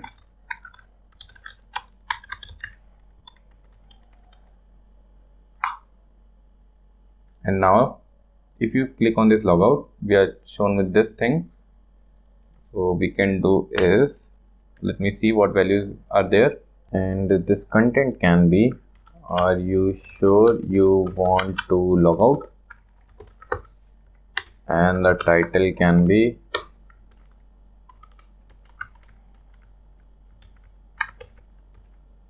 logout.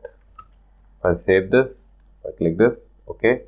Now we can provide some action buttons here, which will be first of all an icon button.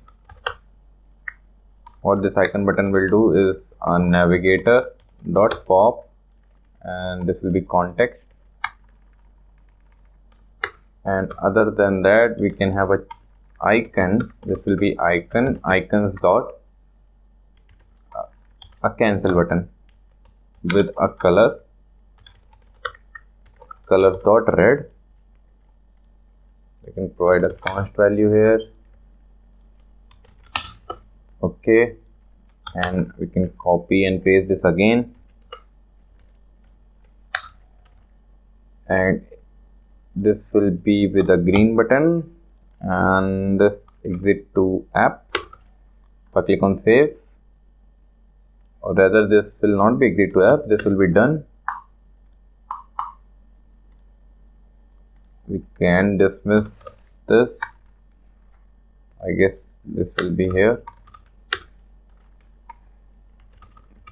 We want a pop-up to not be dismissible. So if we click anywhere outside this pop-up, we are not closing this. Now only we can close this if we click on cut button. And for our this thing, what we can do is we will do await. This will be auth service, but here we have to write async dot sign out, and then we have to do one more thing, which will be navigator dot off context and remove, or rather this push and remove until. This will be material page route,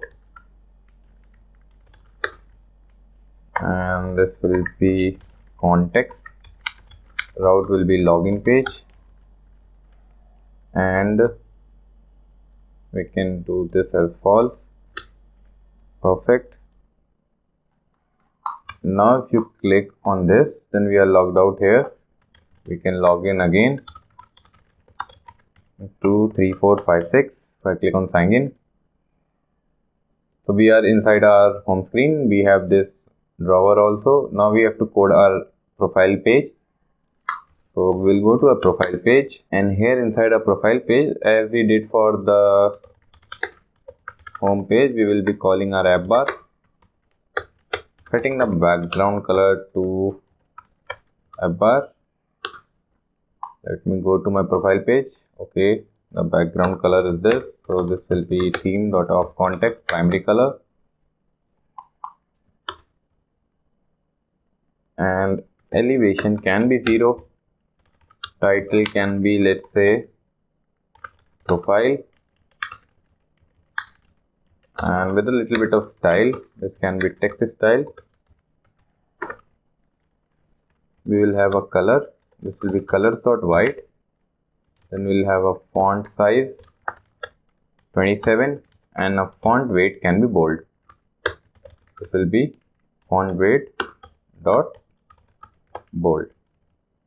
We got a profile thing here. Now for the drawer part, we can just copy and paste the same thing that we have inside our home screen, but we'll be doing some of the changes here. So let me just first of all copy this, and I guess till here, paste it here, save this. Now it is showing me an error for auth service, so we will write auth service and done. And if we see this username, so we are not showing the username right now. What we can do is we will take the username as the parameter while we call this profile page, and the other parameter will be this name or this email. This will be an required parameter,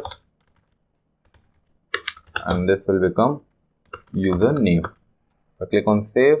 So here what we have to do is we will write this as widget.username, and this will be a login page, and we have to do one more thing, which will be we will replace this on tab from this profile section, because now we want this on our group, and we will do this as home page, and this can be selected as true.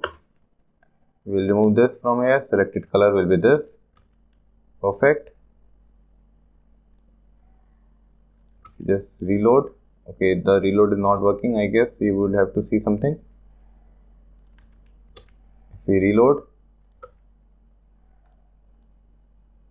and here inside our home page, we don't need to do a push there, or rather the next screen. This will be next screen replace, so that we can show the drawer to our. Okay, the next screen replace will be, I guess, here. So this will be next screen replace, because that was related to the search part, and we have to provide the username. So username will be username, email can be email. We can click on save, and now if I go to this profile page, we are shown with this thing. I don't know why. Let me just reload. If I go in here, okay, so now we are shown with this. Perfect. If I click on this groups, right now I am in group. If I click on this profile, we are here in the profile page. If we click on this logout, let's see. Okay, this is working. So inside a profile page, in the body section, what we'll be doing is we'll go in here. We'll add body. This will be a container with a padding of symmetric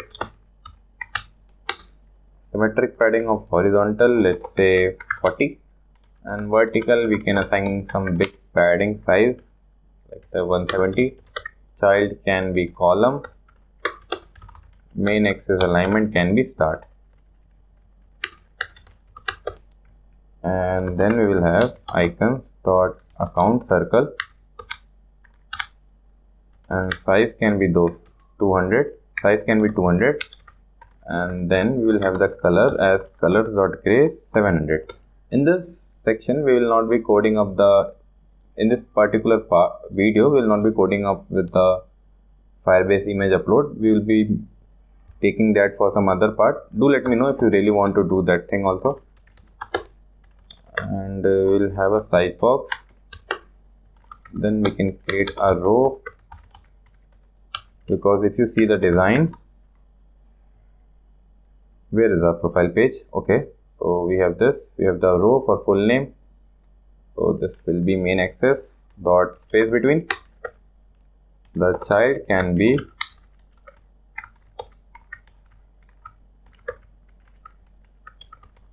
full name with the style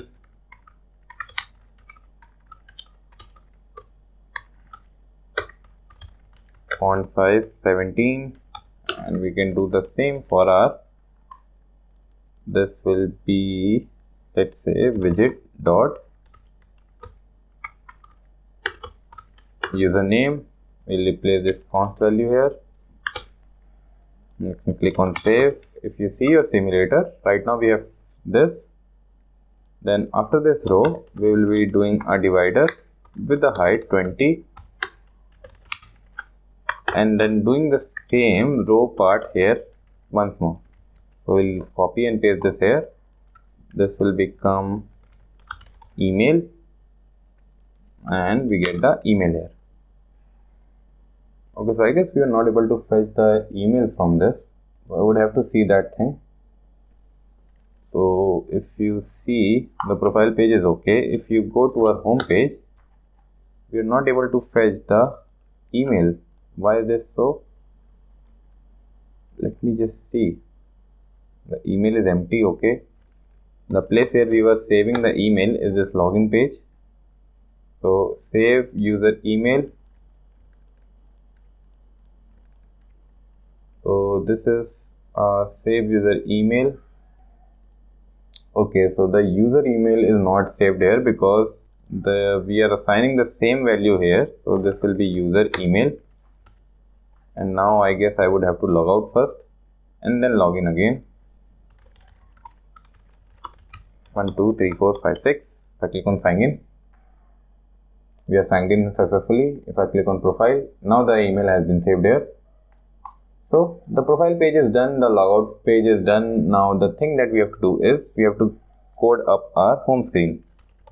We'll go to our home page. For our home page, we will be, first of all, if you see, we got the app bar done, we got a drawer menu done. Now it's time to create the body tab. So our body will be group list.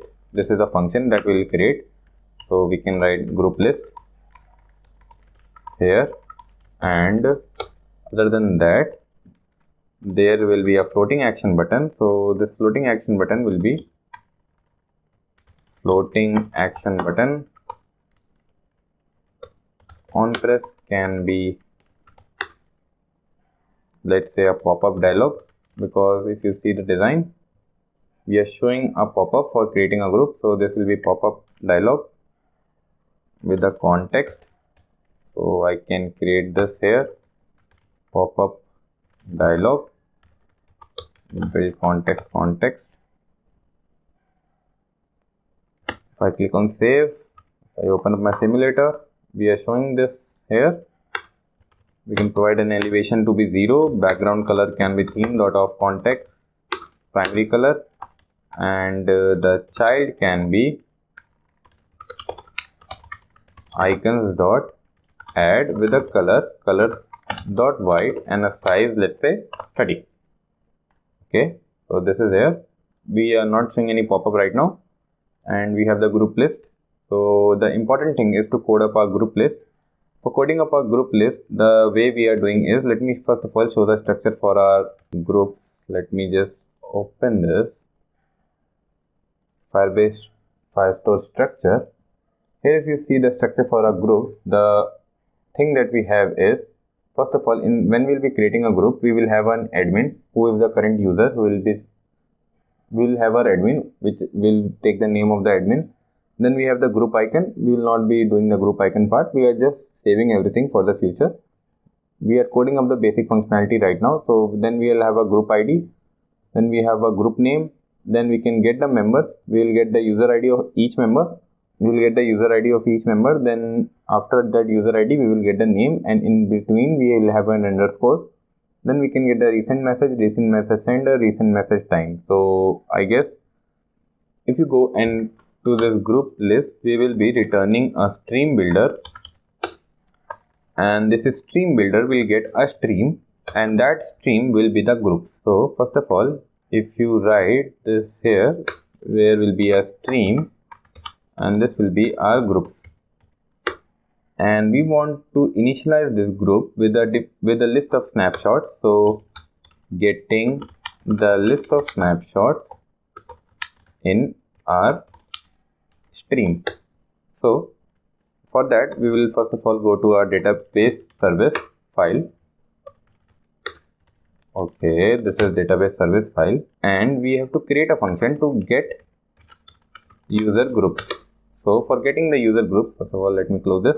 For getting the user groups, we will write get user group, and this will be an async function, and then we will return user collection dot doc the user ID, and then return all the snapshots. So first of all, we will call this will be an await database services. The user ID can be Firebase auth dot instance dot current user dot user ID, or this will be user ID, and then what we have to do is get user groups, then take all those values of snapshot and set state with our groups can be snapshot. Perfect. And here inside a stream builder, we will write stream as groups, and then the important part is our build method. So inside our build method, we will have a context and a snapshot. but we will specify the type for this. So this will be an async snapshot, and then I guess I would have to write this correctly. This will be async snapshot, and here we need to return async snapshot, and before returning anything we would have to make some checks.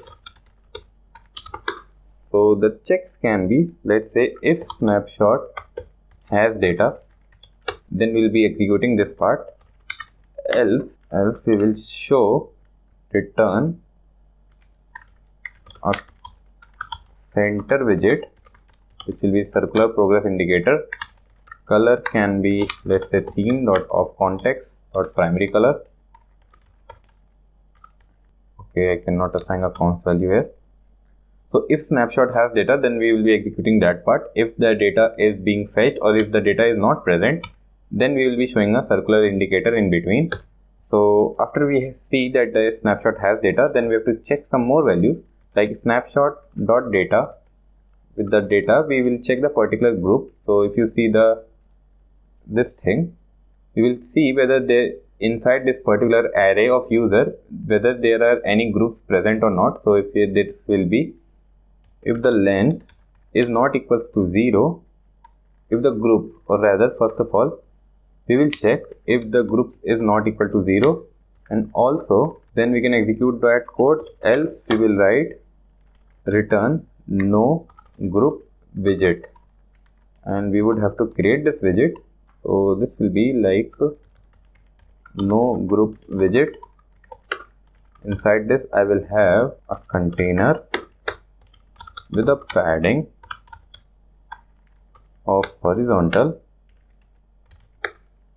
25, let's say. Child can be column, main axis can be center, and a cross axis can be also center. Then we will have a child. Our child can be, first of all, an icon. This will be icons dot add circle. Color can be colors dot gray 700. Size can be 75. So if you see in here, first of all I would have to do some more things here. I guess this is okay. If snapshot dot group is not equal to null, and also if snapshot dot data group dot length is not equal to 0, else we will return no group widget. And if this is not equal to 0, then we can return, let's say, a text hello. Okay, I can click on just this thing. Right now it is doing a reload for me. Rather, if I do the hot restart for my application, field does not exist within document snapshot. Okay, this is because right now if you see the users collection, we have the groups thing here. So this will be groups. If I go back in here, if I reload, so we have no data. So that's the reason we are showing with this no group widget. Let me just customize this no group widget first, and then we can code up the other part. And here we will have a size box of height 20, because here if you see, when we have, okay, I guess that screenshot is not present when we don't have any groups. So we can write text like you have not joined any groups. Tap on the add icon to create a group, or also search from top search button. You can customize this according to your need. And now I guess we got this thing done. We can provide a text alignment. This can be center.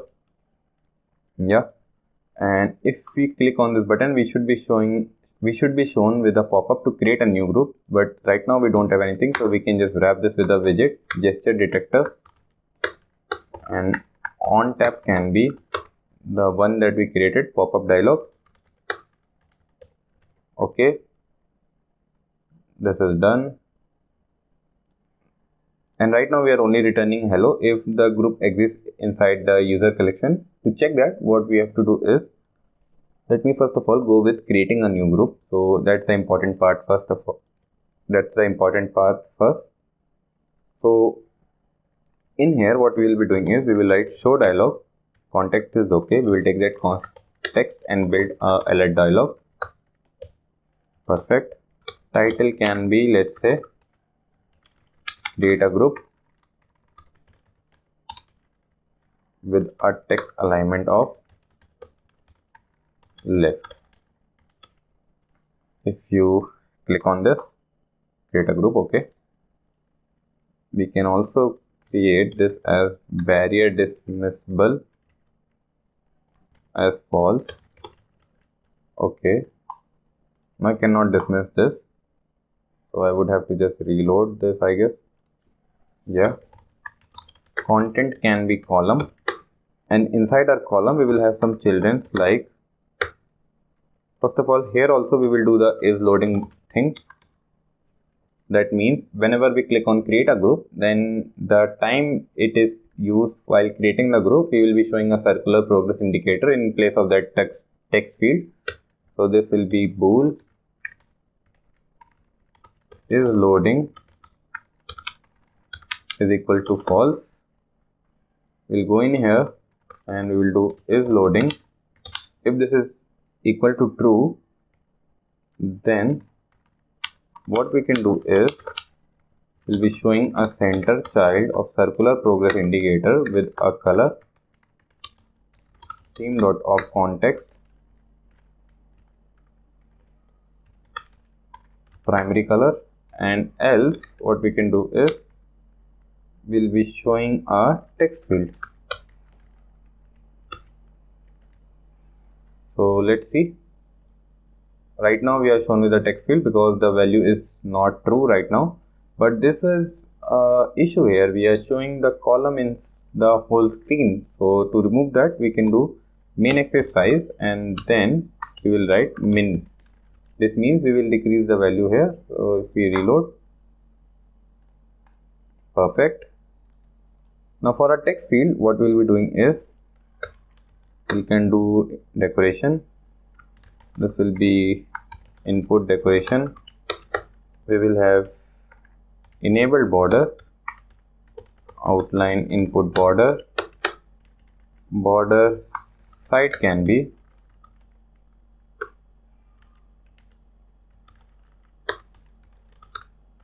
color will be our primary color,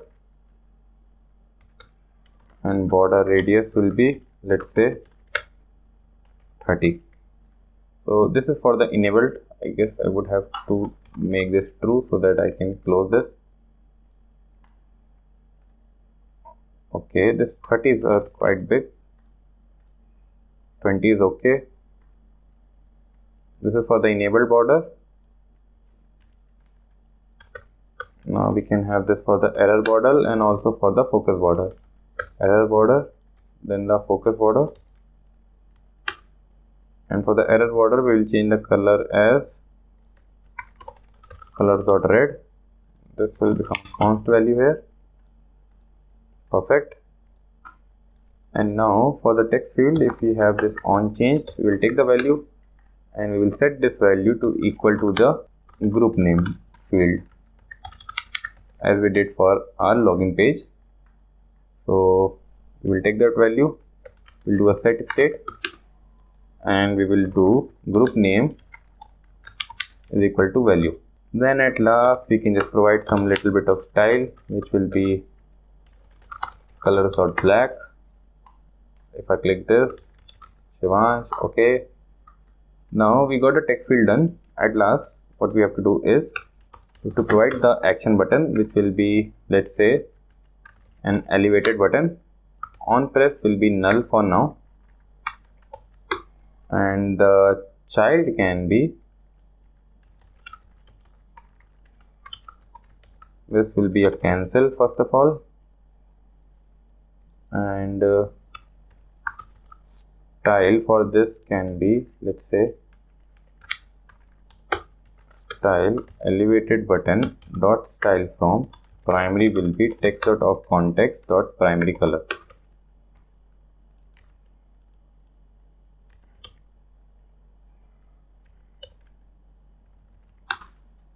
Okay, this will be like this, and just copy this and paste it here. This will be create, and now if you see, you can assign this here as navigator dot pop context, or rather this will be navigator dot of context dot pop, and we can just make this as false. Now we have the button here, so we can close from that button. Okay, if you cancel, perfect. So we just need to create the function for when the group has been pressed successfully. So for doing that, what we can do is we will code that thing here only. We'll write async. But before we code anything, let me go to my database service, and if you see the structure, we have to create this structure first. So we can write, this will be creating a group. So this will be create group. Now the thing that we'll be needing for creating the group is, first of all, the username. We will need the username to update the members. Like if you see this, inside this member, we are needing the username and then also the user ID. So this will be ID also, and other than that, we will have the group name. This will be an async function. This is an important function, so do focus here. If I can increase the font. So now inside a create group function, what we'll be doing is, first of all, we will be getting the reference for that particular document that we want to create. So this will be like this, and we will await and call our group collection. This group collection is the one that we created here. And now we will just add some values here. So first of all, we will get the group name. This group name will be this. Perfect. Now we can get the group icon. We will be just creating an empty string here. We don't need that. And then we can get the admin. The admin will be our username. You can directly provide the username, like I create the group. My name is Shwan Singh. So if I create a group, the admin will be Shwan Singh. But with my same name, there can be a lot of people. So the way we can distinguish between them is, we will be creating a string which will have, let's say, the ID, the user ID that has been generated by the Firebase itself, and then the username. So this way we can get the admin name. And right now there are no members, so we'll create an empty string. Okay. Then we'll have a group ID. We also don't have the group ID right now, because when this command, please try to understand, when this command will be executed, only then the particular ID for this document reference will be generated. Right now we don't know the ID. Right now we are not at all aware of what the ID will be generated by Firebase for that particular group. So we cannot assign the group ID here. But after we complete this thing, then here outside this function, we will do again a await function and call the reference and get the ID. So you'll just see that right now the recent message can be null. Recent message sender can also be null. We are not worried about that. Do let me know if you really want the next tutorial inside this thing also.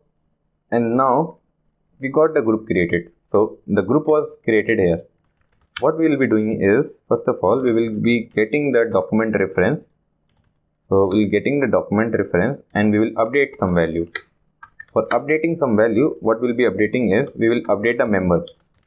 So right now the members will be, right now for members to work, we will be creating an array. So for creating an array, we have this field value dot array union, and for union of array, we will give a new string. This will be user ID,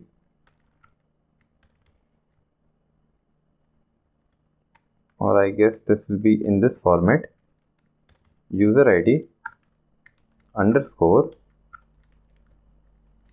then we will have username. I guess this will work, or directly if we can have this. Okay, so this is not working that way. This will work now. This means here inside the members, we are first of all getting the user ID of that particular user, and we are assigning in underscore, and then we are assigning the name of that particular user. So, and the group ID can be group ID, because recently we have assigned no group ID, but after we executed this command, we will get a particular document ID, so we can get the ID for that document, and done. So this will update the members. The member will be only the one member who created the group, so that's the thing. Other than that, we have to also go to our user collection, this user collection, and update the value of that group. So inside this user collection, initially we have an empty array, but we want to update that array with the group name, with the group ID underscore the group name. So what you can do here is, we will first of all get the reference. So here also we will get user document reference, and we will await for user collection the way we did user collection dot doc, and we will get the particular user collection from the document ID. I guess we can remove this, and now we can return a user document reference dot update, and we will do the same thing that we did. This will be groups. We'll create an array, but inside this array we will be storing the value of our group, or rather the group ID can be fetched from this group. I guess what we can do here is, we will add group document reference. I will just copy and paste it here, dot ID, and then we can do an underscore and write the next value as group name. Perfect, and click on save. So now when we execute this command, this create group will execute, and now we just need to call this. So you can go to our create function here, rather this create button. When we click on this create button, then we have to do that. So if we have to check something, if the group name is not empty, if right now if I do a create button, then we don't want the Firebase to go and create a group with this empty string. So we have to first of all check this. If this is not empty, then we will set is loading is equal to true.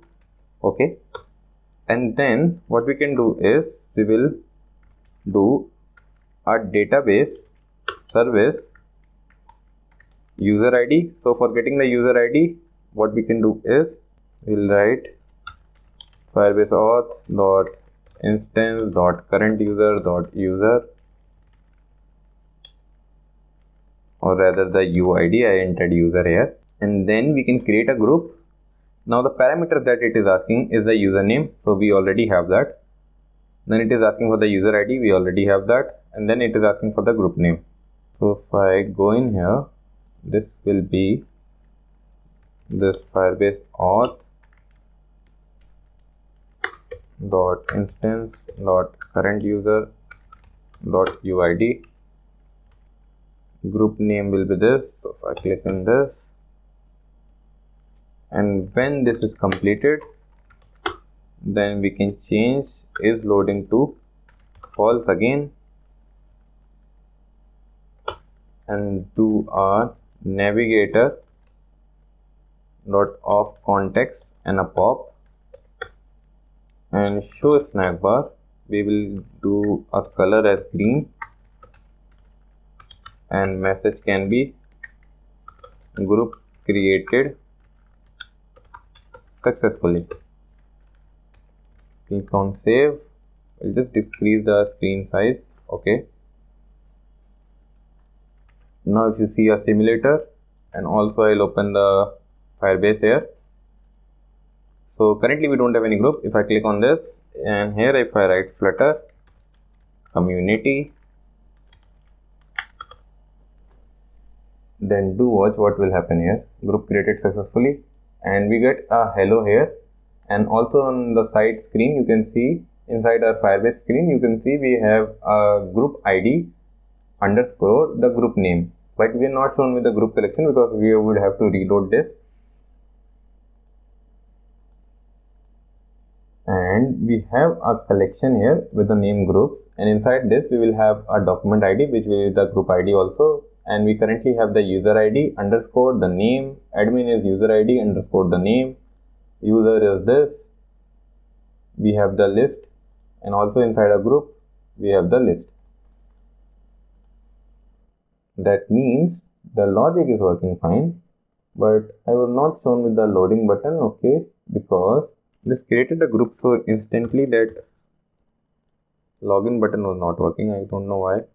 Okay, instead I can do is, this is not saving the state for me, so we can do is we will return a stateful builder here with which we can do this builder context comma state, and we can take this here, we will write return, and after this alert dialog, perfect. If I click on save, go in here, okay, so that definitely shown the circular progress indicator and then created the group. You see the user, we have a lot of groups here, so we can just remove this, don't need this here. And now let me first of all go to the place where I have my group list. So this is the group list, the place where we were printing hello, and here we have to print a group tile. This group tile will contain a logo, and inside that logo we'll fetch the first letter and display it in a uppercase manner. So we can also see this is also working. Here we can do is we will write list view, this will be builder, and for the item count we get this as groups dot length, item builder will be context comma index, and then we can return. If you return hello, then we should see hello printed, let's say how many times. I am not saving the screen right now, so the answer would be 4. So let's see whether we are able to print this 4 times. If I click on save, 1 2 3 4, so this means this is working. Now we will create another group tile widget, group tile dot import material, or rather this will be import material dot, and here we can create a new widget. This will be group tile, and the values that it will take are first of all a string value of username, then we will also need value like group ID, this can be like this, and at last we will need the value which is our group name, and we can write required this dot group ID, required this dot group name, required this dot username. I can click on save, and inside this we can write return. First of all we will return a scaffold, or rather not a scaffold, because we want this to be printed every time a entry is made here. So this can be, let's say, a container with a colors dot green. If I save this, and here if I return this group tile, group ID can be forgetting the group ID. If you see the database, right now this user have the all of the groups, and for this group we have the name after the underscore and the group name of before the underscore. So we can create two function here. So this not a function, we can do some string manipulation here. So this will be get id, and we have to pass a string here. So we just need to return for getting the id, we have to return substring and then the index of, and we will search for this underscore. So we can get the id from there. And as for our get name is concerned, there is a little bit of twist with this. So we'll write this as substring. This will be, I guess, +1. Okay. So now we get the name from this, the name from this, the id from this. We will check whether that is correct or not. So the group id can be, the group id will be get id snapshot.data groups and the index, and as far as the group name is concerned, we will write get name snapshot.data groups, and this will be index. And the username is concerned, snapshot.data, we will write full name, and we can close this. You open this thing here, we are not shown with anything, so we can just return a list style, and the title can be widget.group id. This will be inside our text, and the subtitle can be text and widget.group name. Click on save. So now you can see the string manipulation is working fine. Here inside this, first of all, let me show you the database. This particular user, this particular Shivan Singh user account, have a list of groups which are 0, 1, 2, 3, and if you see the simulator, we are fetching all of those groups in this particular integer value. So 0 with this Flutter community, 1 this instant, 2 with this EER, and then REER, whatever the name is. Now we are fetching all of these value, and but the thing is, while we were fetching, they are not fetched directly inside this format. So we have to convert it inside that format. For getting the ID, we just look for this parameter, or rather this underscore, and we substring from there. And for getting the name, we just took the anything that is after this underscore. So this is the way you can do that. And now we pass all those values to this list style and display them there. But one more thing, what if you want to, let me see here. Okay, what if you want to showcase the group which has been joined afterwards? You want to display the most recent added group at the top of this. So the most recent group was this RE. So we want this to be on the top. So we can just do is, we will just close this. We can go to our home page, in the place where we were displaying our the group list, and now we can create integer value. This will be reverse index, and what we'll be doing here is we will write snapshot.data groups, and we will get the length of this minus the index minus 1. So this will be I guess this is after this. What this will do is, let me just if I open up something, or rather here only, let's say the length right now is 0, 1, 2, the length is 4, so we get the length 4 minus the current index, which is R0, and then minus 1. So this will do the current index as 3. Okay, and the value we have at 3 is 0, 1, 2 and 3. So this will do a reverse for this list.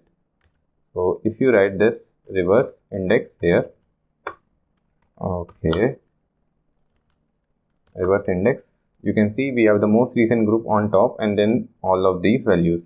So this was the way you can do that. Now we'll just design our group tile here. Let me just open this here. We can just do this like this. We'll open up my simulator. Now I would have to design my group tile. So we can do is, let me just return a container with a padding. This will be symmetric padding. Vertical can be 10, horizontal can be 5.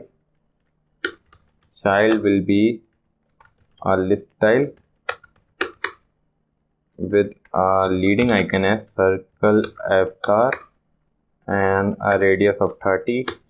Background color can be theme dot of context dot primary color, and the child will be widget dot group name dot substring 0, 1 so as to get the first alphabet, and then we will do the uppercase, and text align can be center, and we can provide a little bit of style here. So color will be colors dot white, and font weight can be font weight dot. So this will be const here.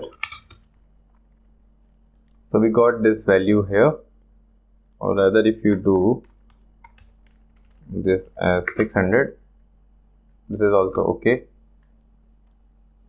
or let's say 400 is also okay, 500, let me stick with 500 for this.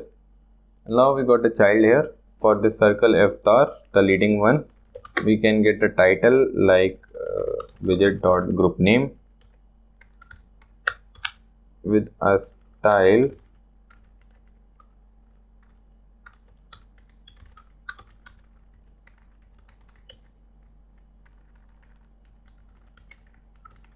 font weight bold.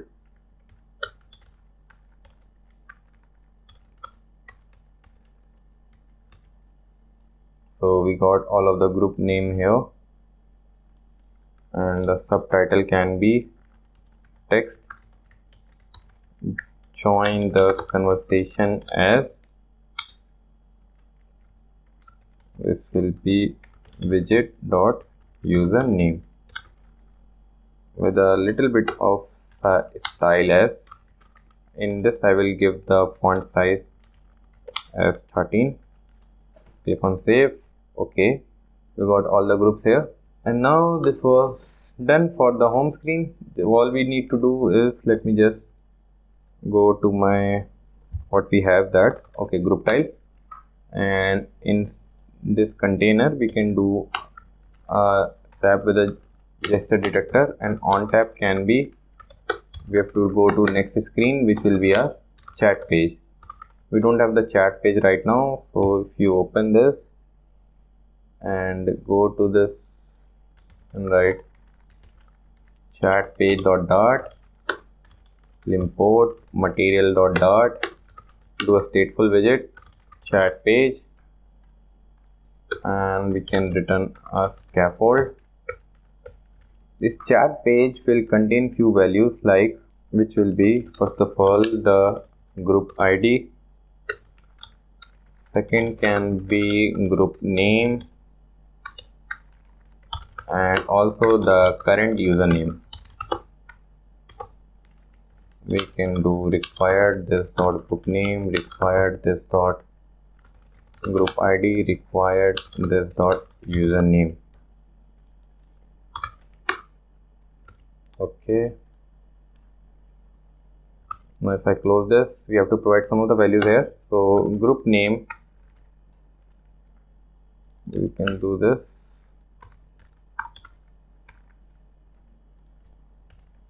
I would have to import this, and now it will ask for value. Group ID can be widget dot group ID, group name can be widget dot group name, and then we have the username widget dot username. I can click on save.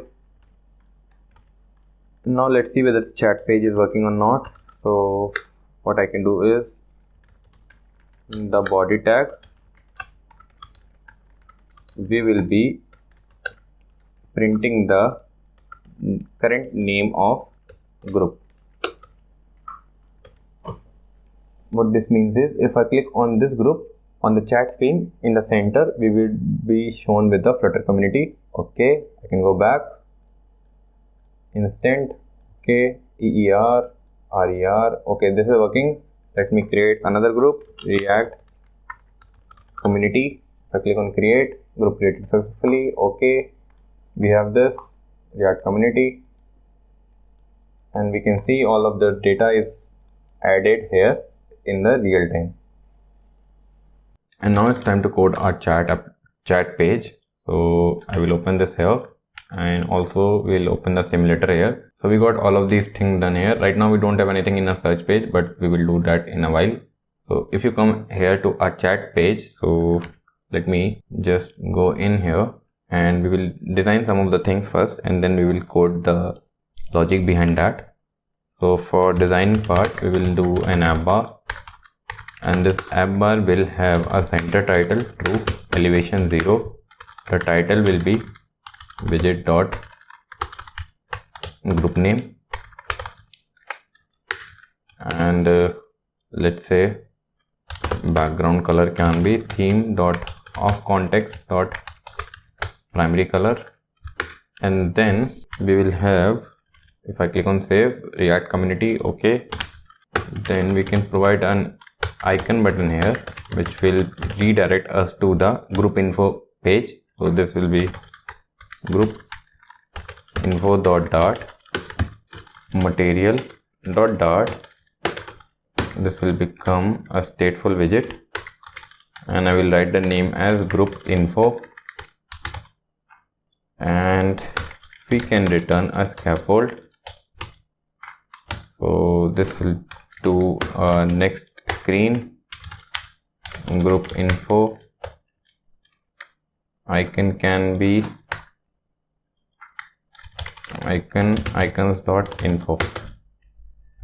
Okay, let's first of all go with this group information only. We will fetch the group name, the group admin, and also the group value. So inside the group info, first of all we will get some values like the group ID. We will also get some values like the group name,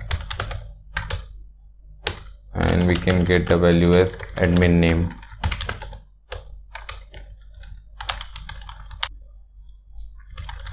This will be admin name, comma required this dot group name, and required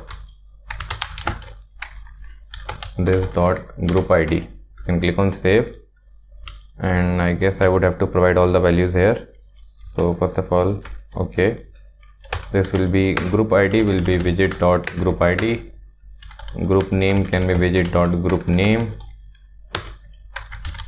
and the last thing that we have is our admin name. So this will be admin, and we don't have anything as such regarding this admin. So what we can do here is we'll write admin as a empty string here, and when this screen is loaded, this means the chat page is loaded, we can call a function get chat and admin,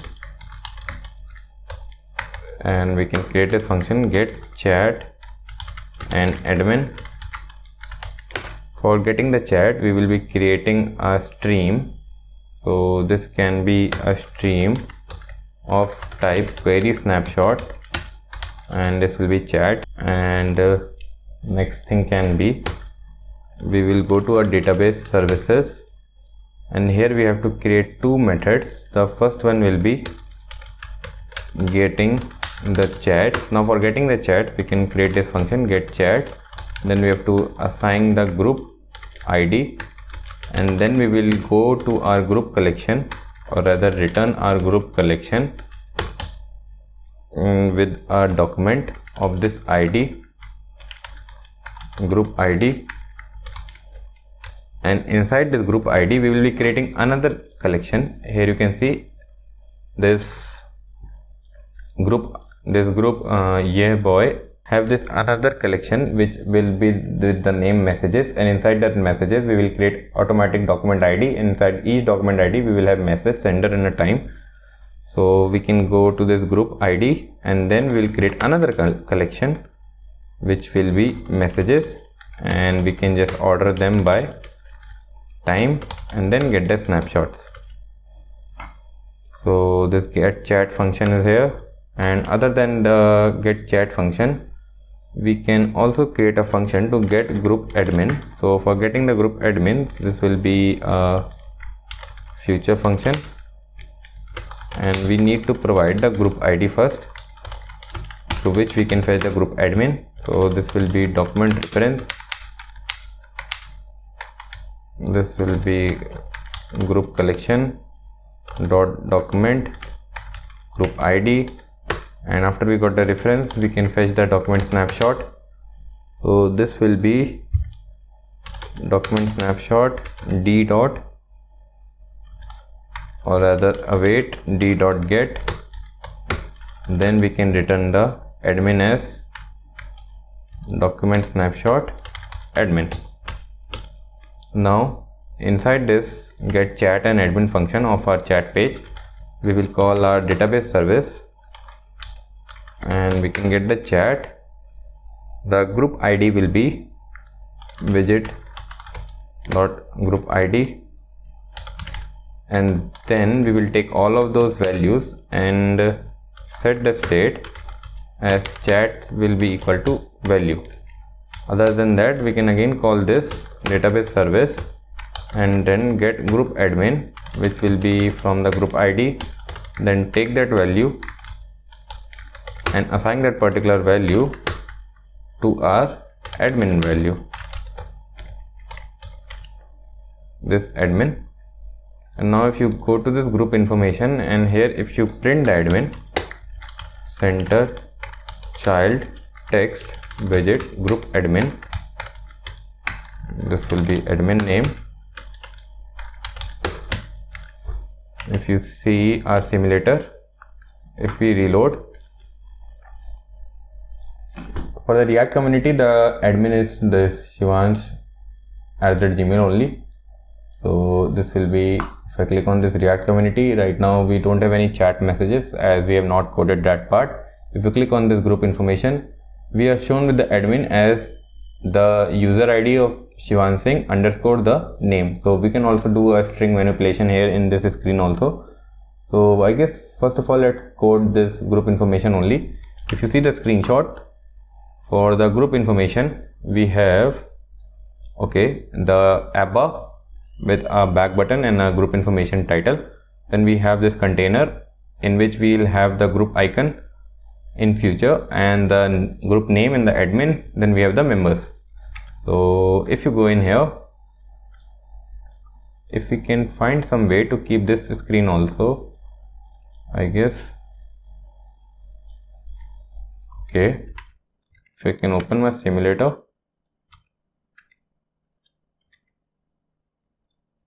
I guess this will work. Now we can create first of all the app bar, which will be center title true, elevation 0, background color can be theme dot of context dot primary color, and we have the title this as group info, and now action button can be an icon button.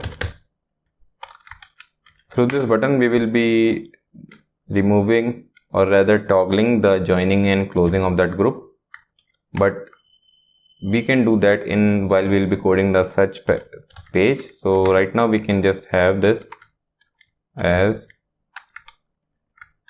icons dot exit to app. So this will exit the group. We don't have anything on press for this. And now for getting the members, this is an important part here. Inside this also we will get an init state in which we will get the members for that group, and we can create a function get members. This will be an async function in which we will go to our database services, and to get the members, get group members. If you see, we don't have created any function as such. We have the get chat, get group admin, then we have create group, get user groups, getting user data, saving. Okay, so we don't have any function such as get member, so we let get member async, rather not get, this will be get group members. We'll get the group ID async, and we can just return group collection dot document will be group ID and the snapshot. Or rather, if you see, I guess I have already written this somewhere. User collection. Okay, so we were getting the user groups here. We are not getting anywhere the members. So I can just save this, and if I write database service, user ID will be Firebase auth dot instant dot current user ID dot user ID, then get group members widget dot group ID, and then take that value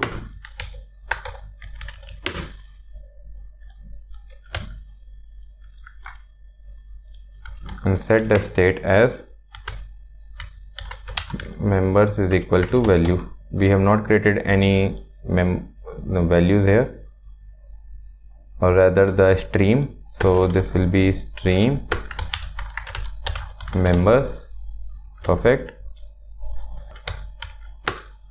And here we can create a container with the padding, let's say edge insects of symmetric padding. Horizontal can be 20, vertical can be 20 as well. We can create a child which will be a column with the children of container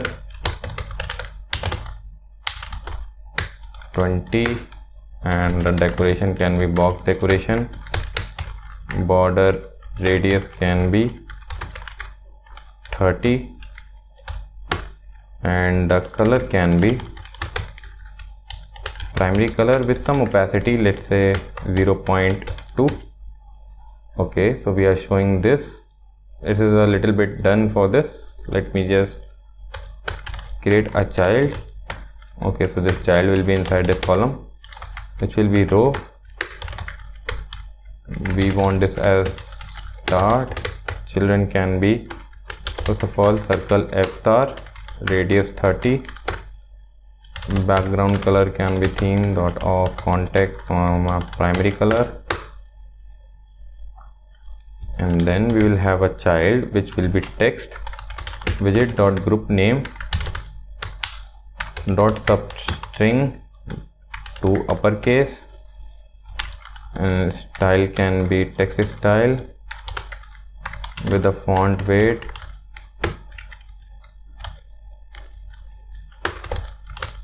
let's say 500. Okay, we also have to assign the color. The group name is React community, so it is showing me R here, and other than the circle F star, we can create a side box with a width of 20, and then we will create a column with a cross axis alignment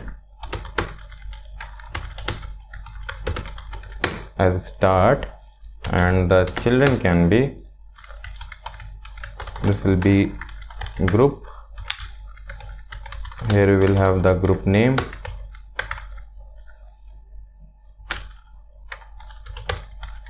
style can be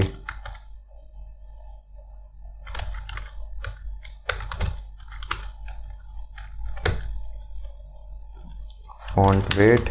If I click on save, Other than this, we can have another side box 5 and then a text which will be admin.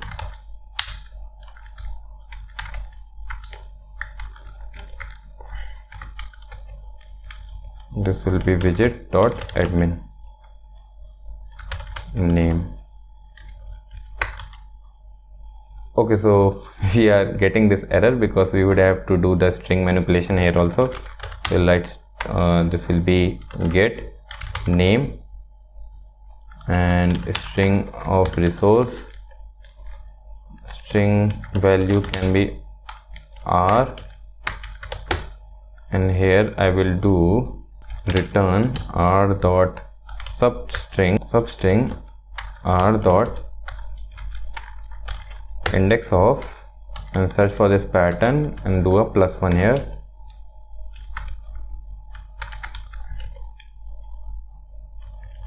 I guess I would have to close it here. Perfect. But we would have to call this, so we'll write get name function, and then we got the name here, and at last we would have to do a stream builder. So after a container we will write member list, and we can create a member list here which will be returning a stream builder. I guess this is showing error because of this. Rather, stream builder will have a stream of members. Builder can be context comma async snapshot, the one that we did earlier. If snapshot has data, then we'll do this, else we will return a center widget of circular progress indicator with a color primary color.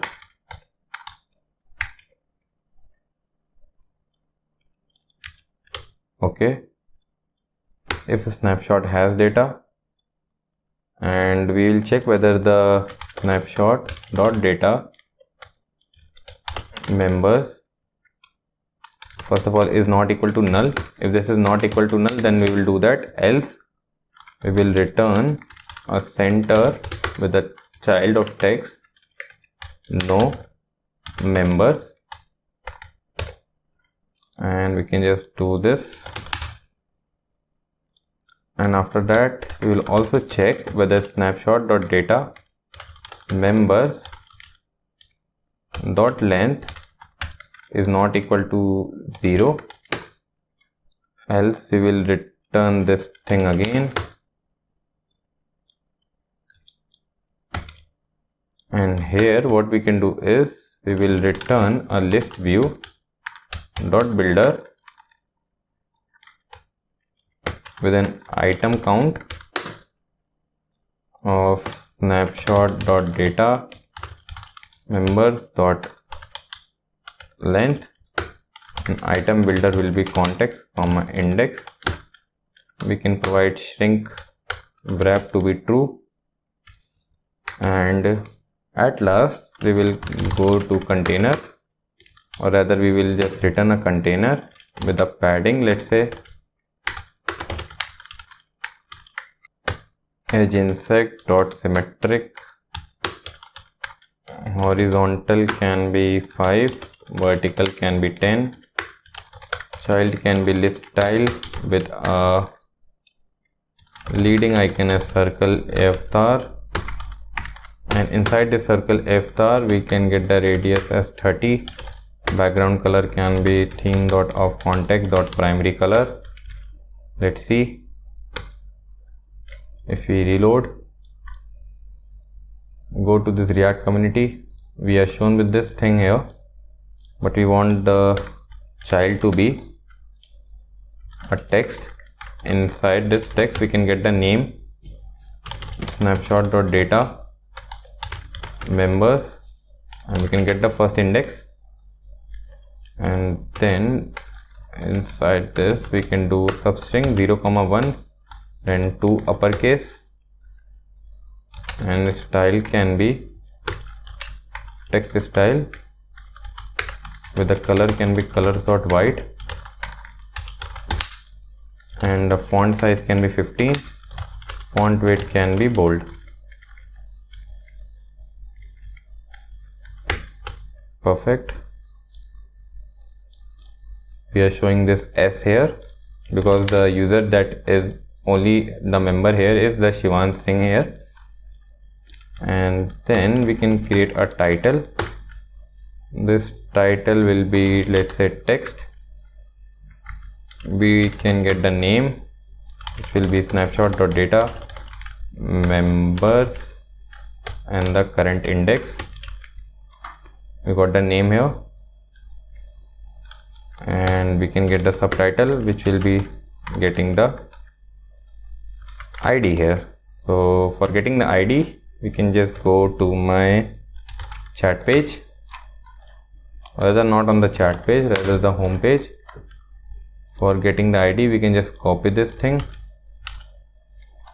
paste it below this where we have that, and we can do here is we'll write get ID snapshot.data members.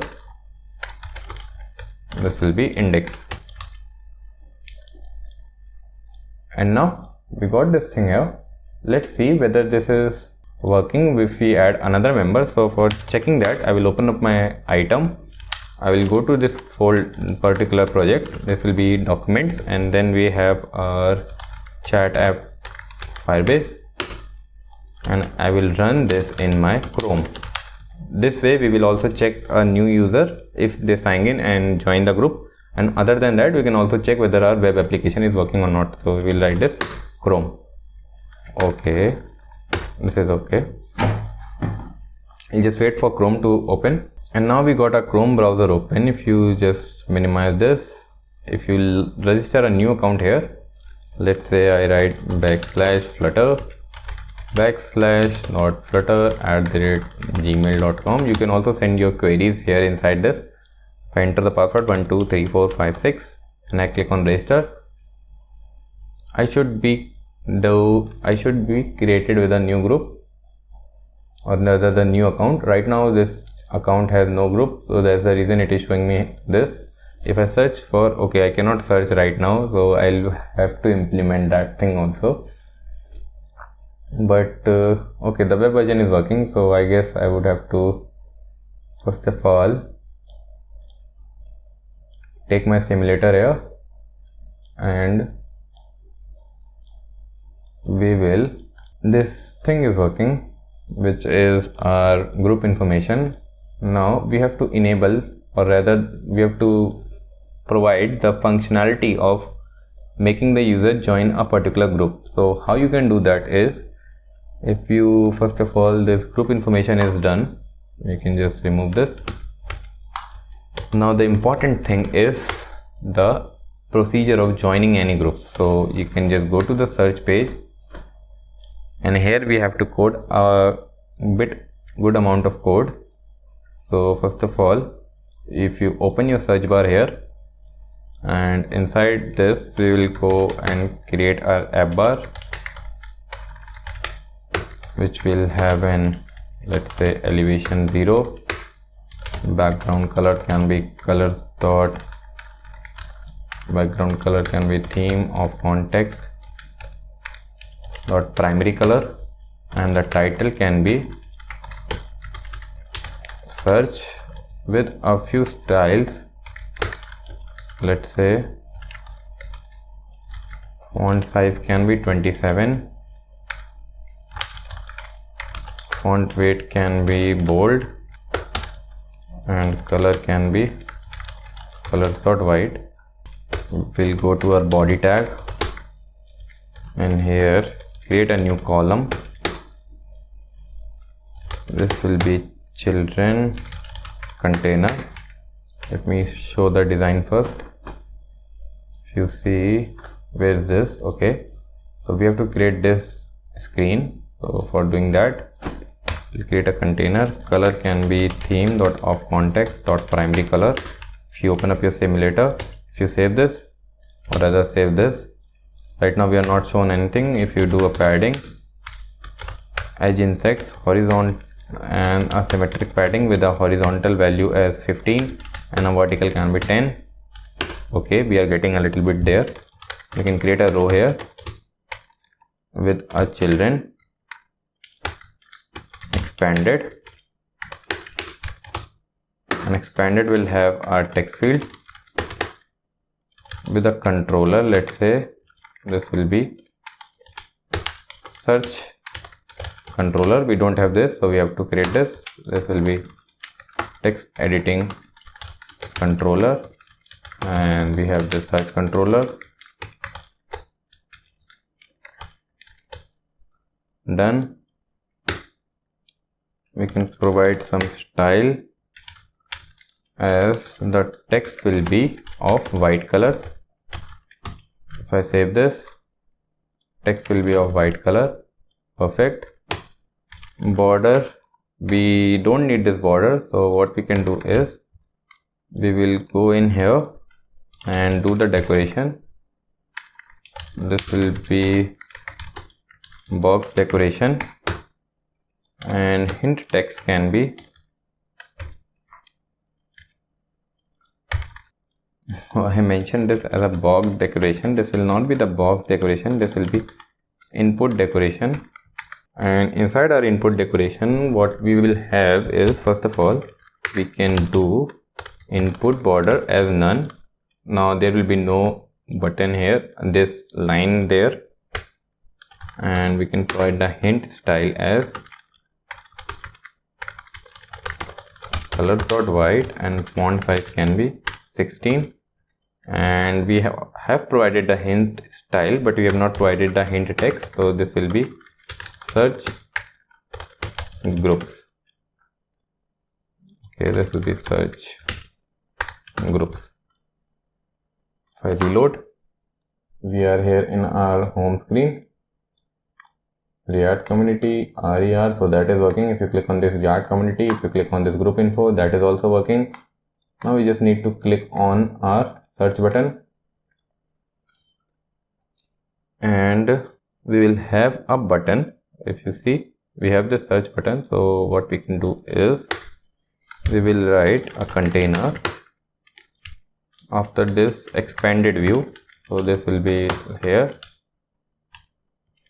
and inside this container the width can be 40, height can be 40, and decoration can be, we can just take the color which is our primary color and provide a little bit of opacity, or rather change the opacity of that to 1. Let's see how that looks. Okay, it is not showing me anything because I think I would have to first of all do a border radius of 40, and the child will be our icon. So this will be icons dot search. Let's see. Okay, so we are showing the icon here, or if we see, or rather if we do, this can become colors dot white. Yeah, that is okay. And here inside this icon, this will be colors dot white. Perfect.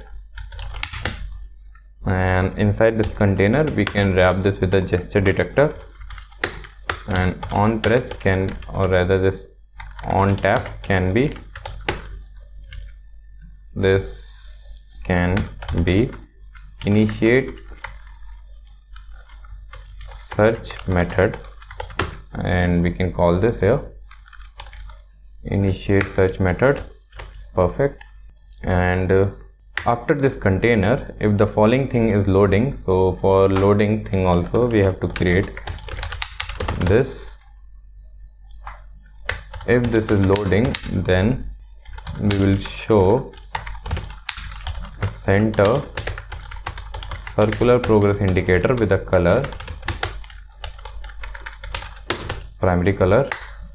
Okay, this will not be const value here, else we will display the group list. So how you can generate that group list is, we will first of all create the function here, perfect. The method group list isn't defined. Okay, so this will be group list. We are showing a null value here because we have no value in that group list.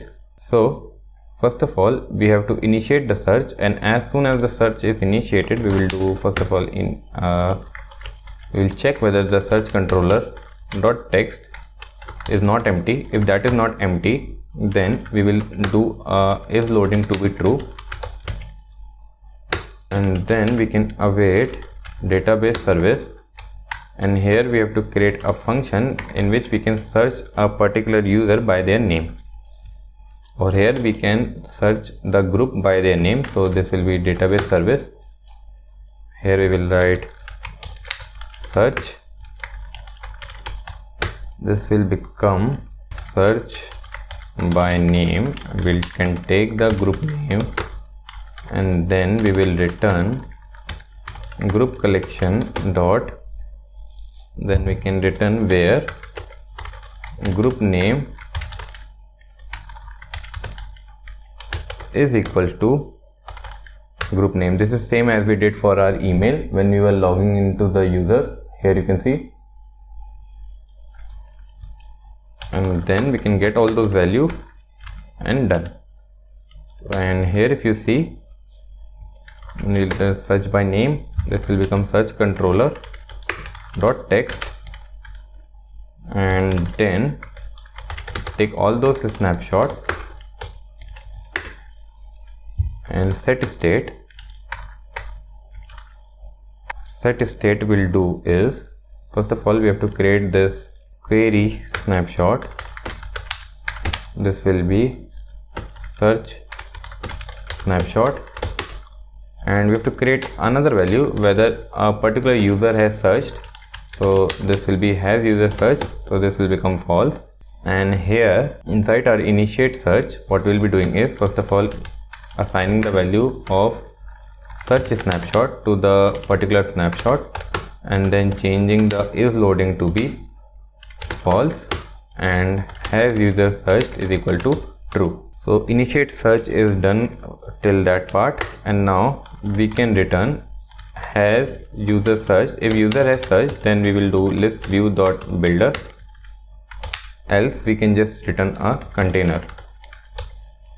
And inside the list view dot builder, what we will be doing is first of all we will do a shrink wrap, and then we can do a item count, which will be search snapshot dot docs dot length. So this will be the length for our document, and then we can return an item builder with a context comma index,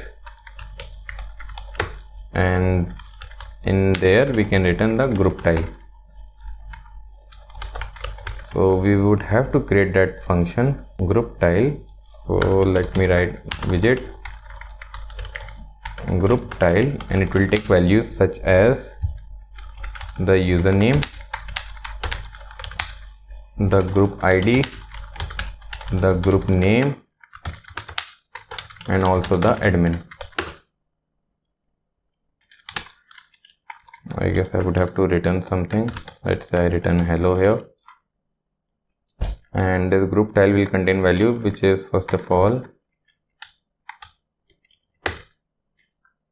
the username, which is my username. The way we can fetch a username is we will first of all create a value,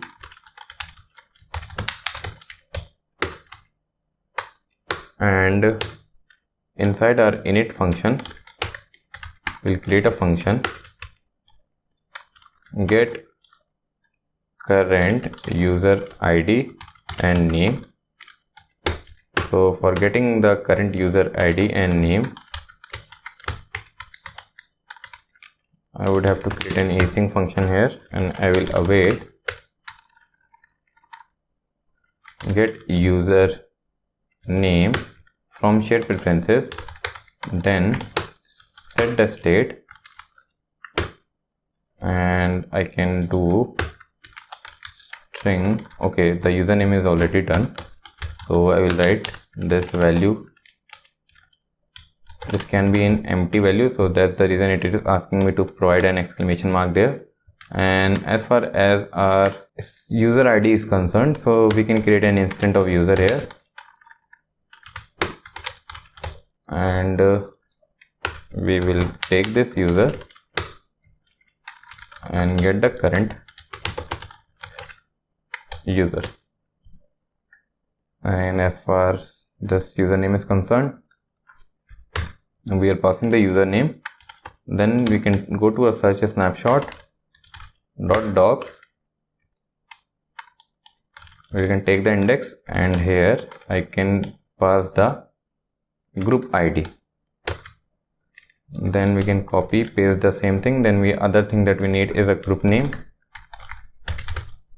and at last we need the admin, so this will be admin. So now the errors are solved, but I guess we are not shown anything. If I search for React community, click on search, we are shown with this hello. This means there is one group that with this name.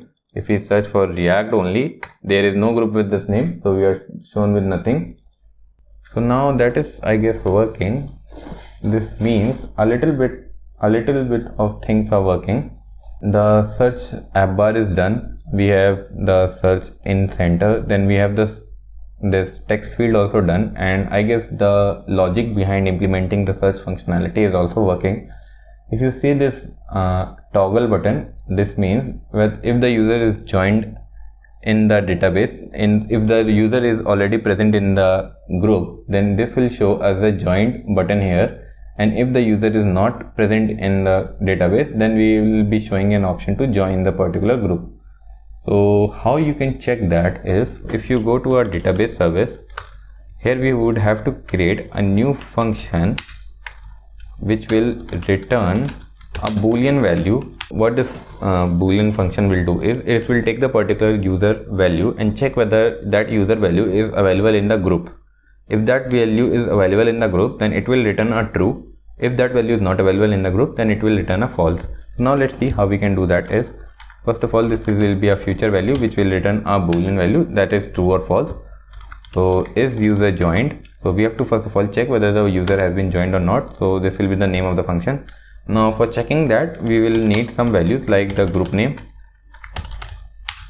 This will also need a group ID, and we will also need the username. So like I will tell you where we will be needing all those values. So this will be an async function. Now we can create a reference first to locate the user document. This will be user collection dot document, and we can get the user ID. We'll be passing the user ID inside this database service when we'll be calling this is user joined.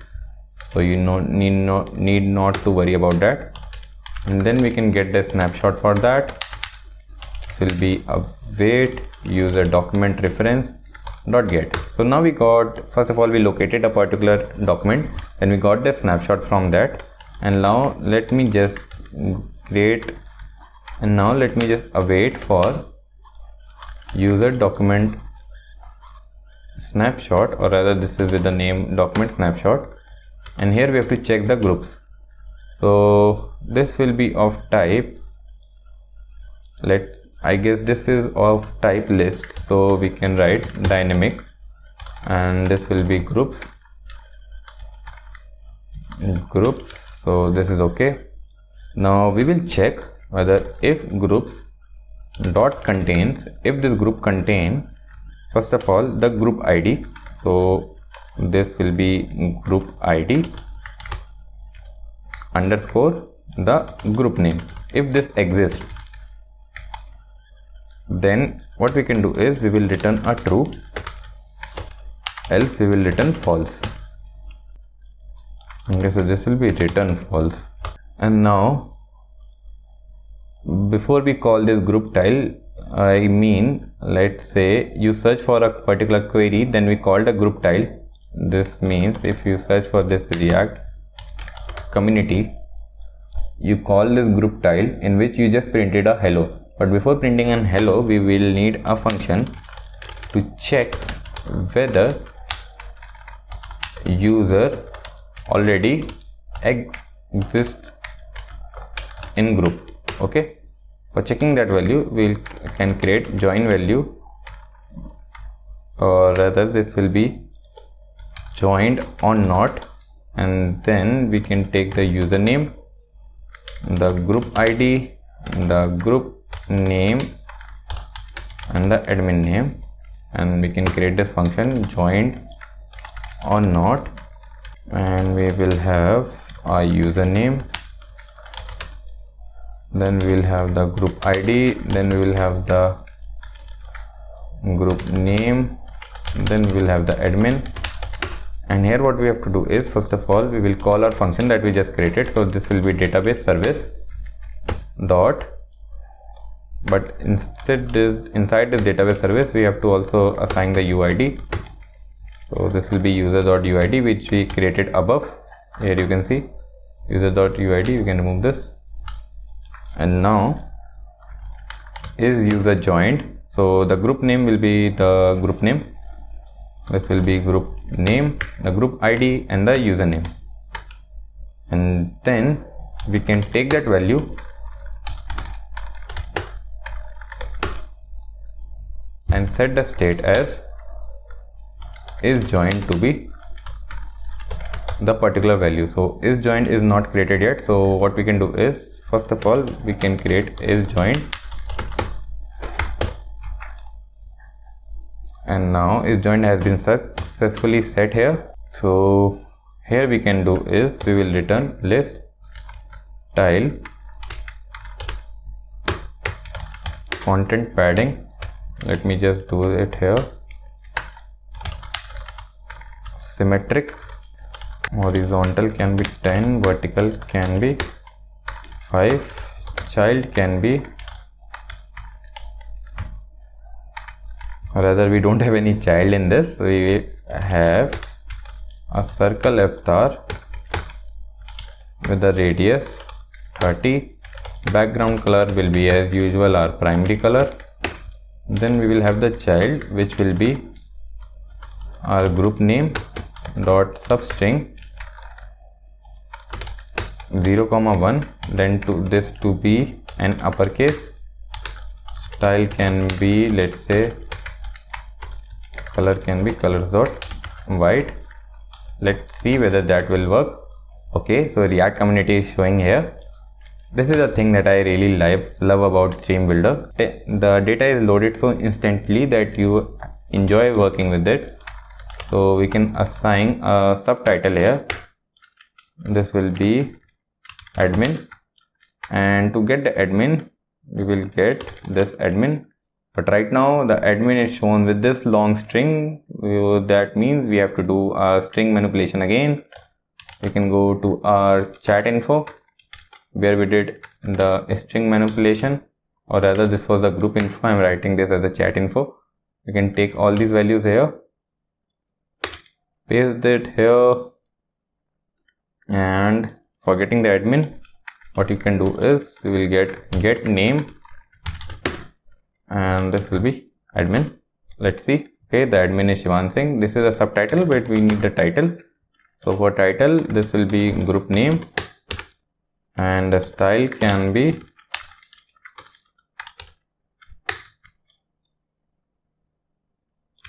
font weight can be bold. Perfect.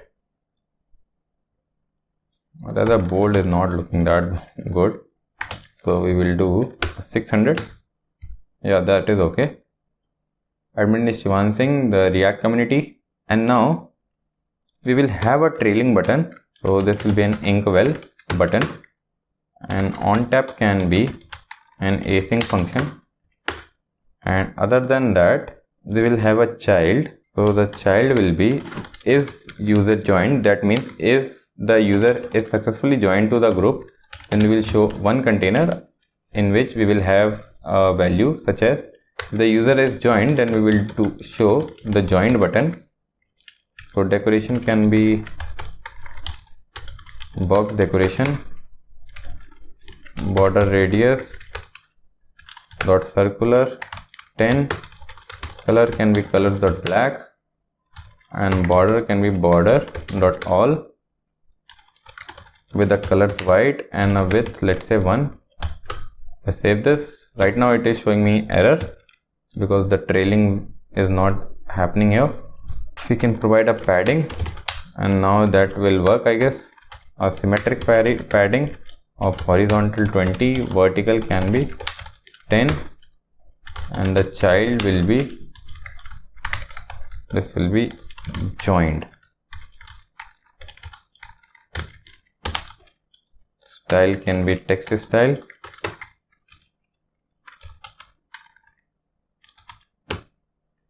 and color can be colors dot white.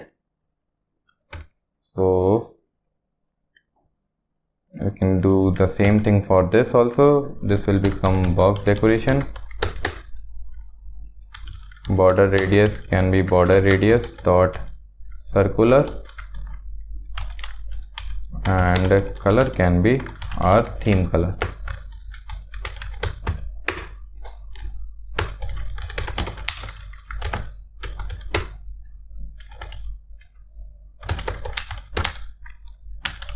And vertical 10, child will be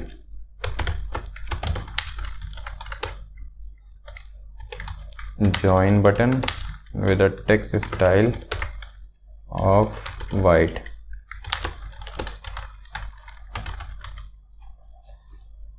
So there is an issue here, I guess. We should have been shown with a joined button with a black icon. Let me just see whether this is working or not. If I click on this, okay, so this is working. If I see some other group, that instant group, this is joined. Okay, let's see about the Flutter community. This is also joined, and let's see if I go in here. First of all, let me reload this. I think I would have to rerun this. It can be joined now in our Google Chrome because that /.flutter account is not inside that group. If you see this, okay, I would have to log in. So this will become /.flutter@gmail.com 456. Click on sign in. We are on our home screen. We don't have any groups. Do this as Flutter community. I click on search. Okay, so right now it is showing me a join button for this Flutter community. If I search here Flutter community, okay, so this is showing me a button to join now. But the thing is, if you see, the on tab for that button is currently not active, which means even if I click this join now button, nothing will happen. So we would have to code that thing now, and that's the important thing for this. So I guess before that I wanted to go to our database, and we have to create a function. This will be a very important function which will be toggling the group join or exit. Okay, so for creating this, we will first of all write future toggle group join, and here we will need the group ID. We will also need our username, and we will also need our group name. We will write this group name. Now first of all we need to create document reference. So for creating the document reference, so this will be user document reference user collection .doc.id. Then we will have document reference group document reference group collection, and now we will be checking the group value inside the user. So for checking that, there will be a need to fetch the snapshot, and the snapshot can be only fetched from the snapshot thing. So we write snapshot document snapshot. We will await for snapshot from user document reference, and this will become get and we will check the value which we already checked here. If you see, list dynamic group, await document snapshot, then the group, and now if group contains or rather if user has our groups, then remove them, or also in other part rejoin them. What this means is we will check if groups dot contains, this will be the group ID and then a group name. If this group exists, then what we can do is we will do user document reference dot update, and here the thing that we have to update is groups field value dot array remove, and this will be like this. Here we will have group ID and then the group name, and we will also do the same for our group document reference, array remove, then the user ID and the user name. If this is contained, if the group contains that values, else we will have to copy this, paste it again. This will be arrow union, array union, and this will be array union also. Now we can go back here to the inkwell tab, and here if you click on await on tab, then we will await for database service.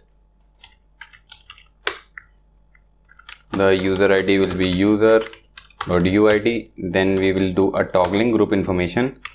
All of this is same, and then if is joined, if the user is joined, then we can change the state to, so let's say the account that I am currently in is already joined that group, and if I click this join again, then we will be toggling the join button. That means we will be removing our account from that group. So that's the reason we will be changing the value from true to false, because now the new value will be the user has been removed from that group. So we can just show a snack bar colors.red and successfully joined the group, and else set state is joined is equal to is joined. We will show a snack bar colors.red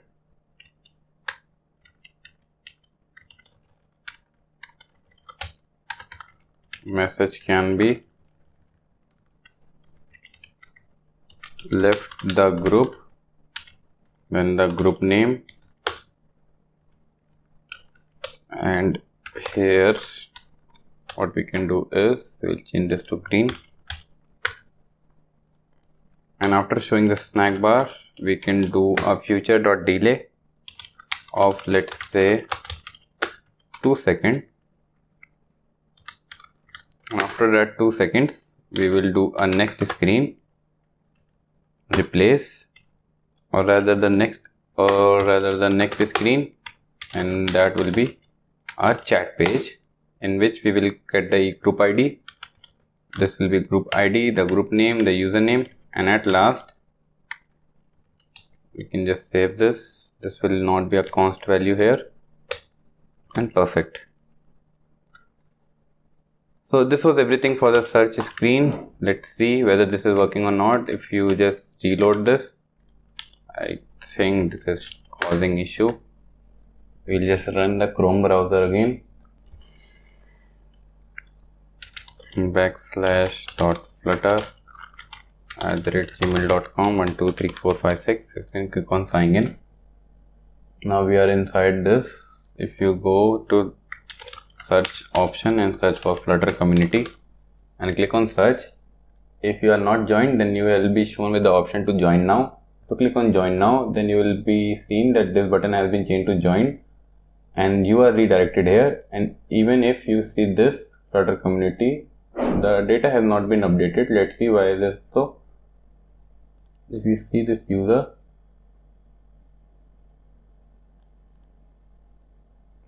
we are showing this the Flutter community, but we are not shown the value here. If you just reload this and see why is this causing the issue. We are not getting the members here. Who are the members for this? If you see this Flutter community tab, okay, I guess we are doing something wrong here.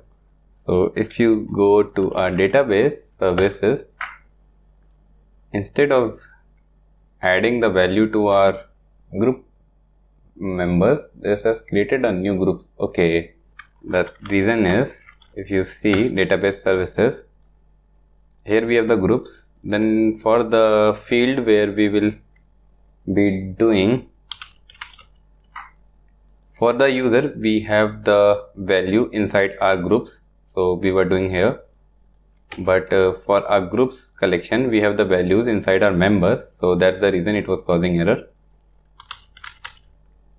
Members, if you click on save, and I guess the issue is we would have to delete this collection, or rather we have to delete everything and do it one more time.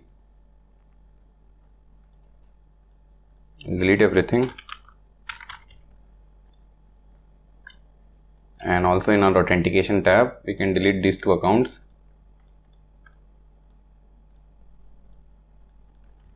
And if you open your simulator, you will not be shown with any value. You can just sign out. Now you can click on register and register a new app, or rather register a new account. 1 2 3 4 5 6. You can click on register. This will create the values for you.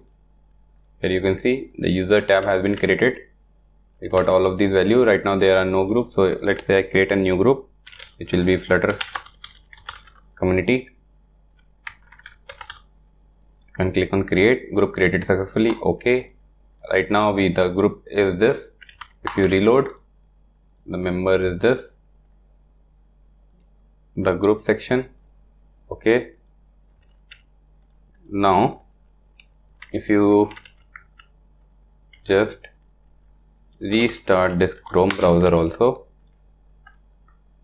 and we will create a new account there with the /Flutter, and then we'll join this group and see whether that join process is working or not.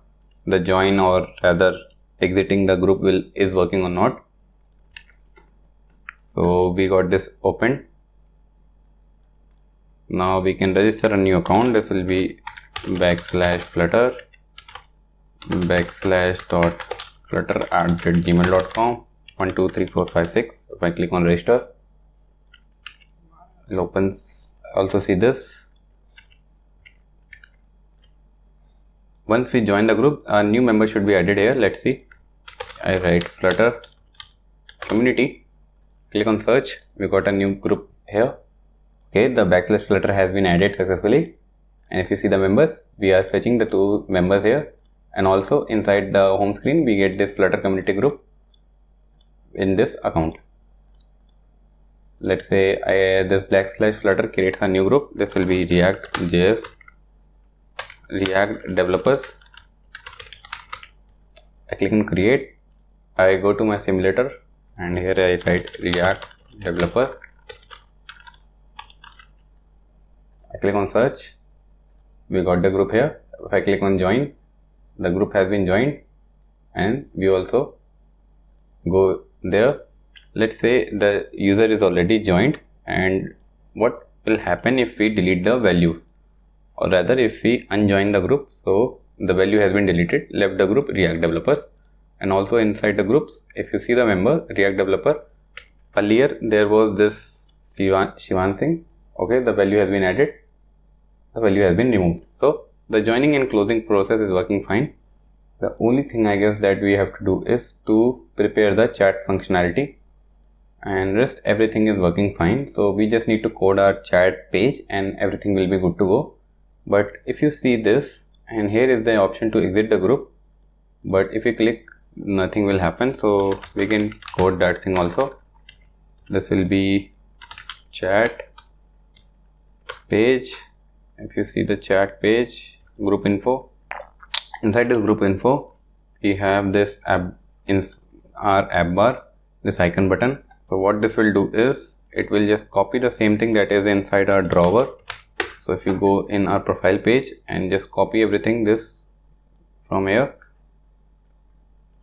and paste it here, this will be exit. I surely want to exit the group.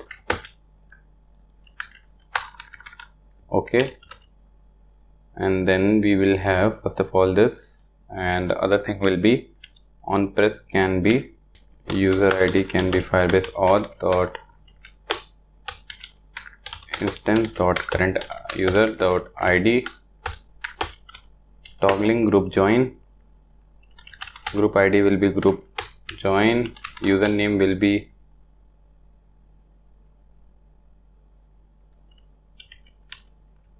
and the group name will be group name. For getting the username, let me just first of all go in here. For getting the username, we would have to do the string manipulation. So we will write get name, and this will be widget dot admin name. I can click on save, and when this is completed, then what we can do is we will do a next screen replace, and we can redirect our user to the home page. So let's see whether this is working or not. Right now I have this account Shivan Singh. If I click on this, if I save this, I am removed from that database and I am redirected to my home screen. And inside our home screen you can see I am not joined any group because I exited the group that I myself created, and now I am shown with no groups here. If I search for that React community group, or rather what's the name of that group, let me see. Okay, the name is Flutter community. If I click on search, I can join this group. Successfully joined, and we have all the members. This is also working. If you come to a home screen, now the only thing that you have to do is the chat functionality. Chat page is the last thing that we'll be coding up in this video, because this is already a lengthy video, but I guess the further implementation to this chat application can be done in future. So we will do there. You can create a stack. This will be children. First of all, we will have our chat messages here. So we will write chat messages, and this will become chat messages function. If you see, other than this, we can create a container with an alignment of bottom center with a width of the screen size, or rather the screen width, the amount of width that has been present in the device. It will take the amount of that amount of width, and we can do a container. Padding can be, let's say, horizontal. Padding can be a symmetric padding with a horizontal 20, vertical can also be 20, or rather we can do 18. I've seen the way this looks, so I will just do that.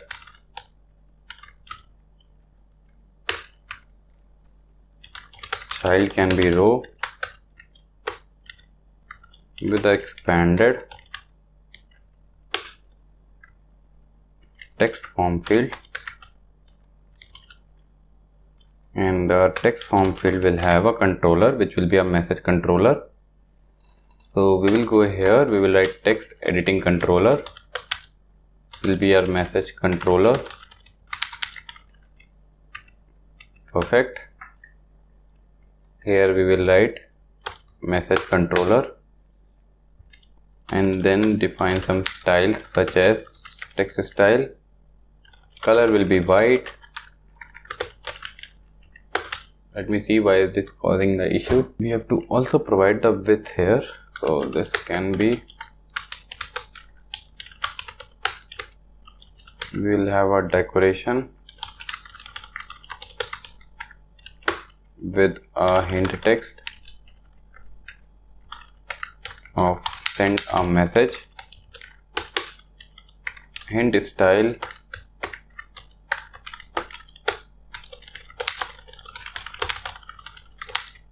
of 16, and a border can be input border dot none. Now other than that, after our expanded, we can create a side box. I guess if we comment this thing,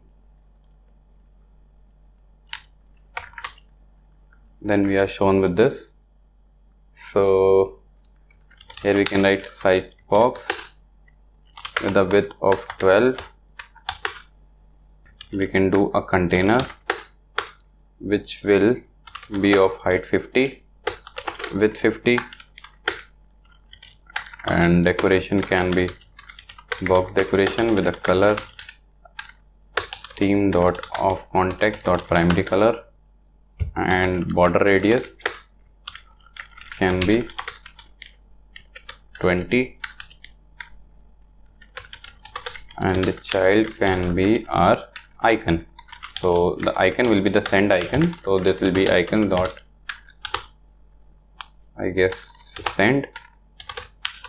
Color can be colors dot white. If you see this, okay, border radius don't look that good, so 50 is okay.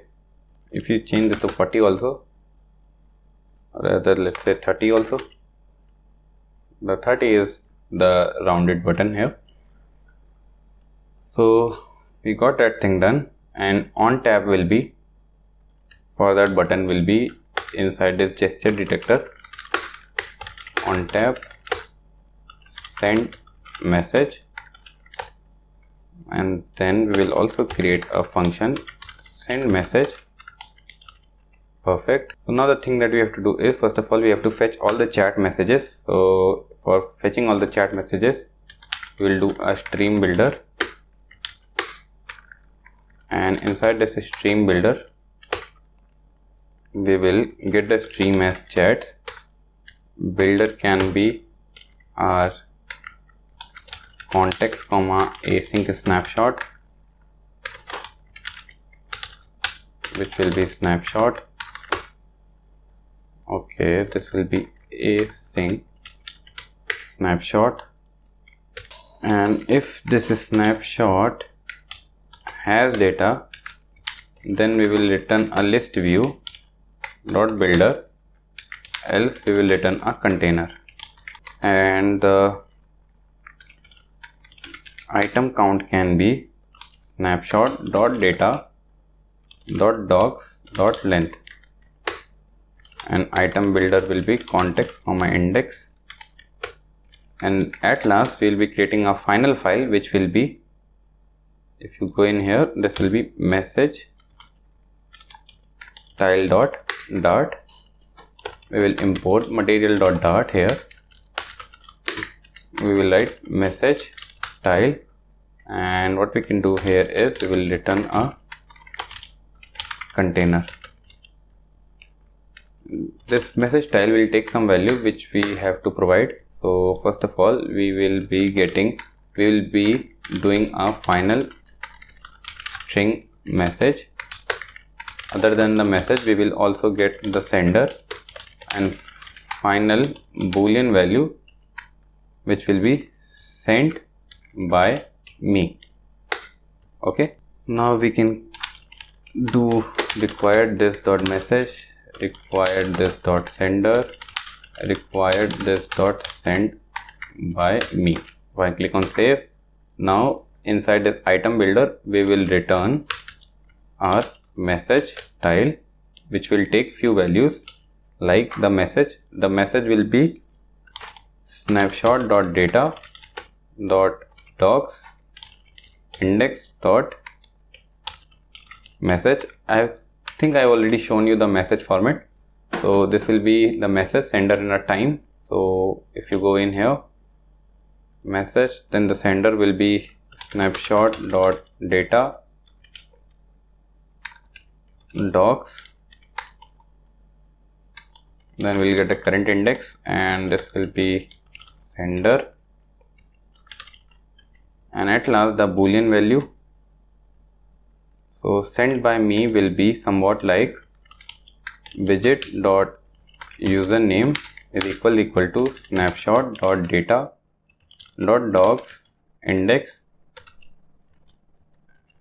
and then sender. If this will be true, then we will be passing the value as true. So this is the thing which will be returned when we have the message.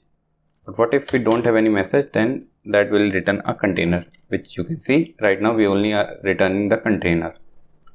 So inside this inside the send message, what we'll be doing is, if message controller.text is not empty, then we will be creating a map of string comma dynamic of chat message map, which will contain a message, which will be message controller.text, and then we will have the sender, which will be widget.username, and at last we will have the time, which will be date time.now millisecond since epoch, and then we can call our database service to send this message. But right now we don't have any function inside our database for sending the message.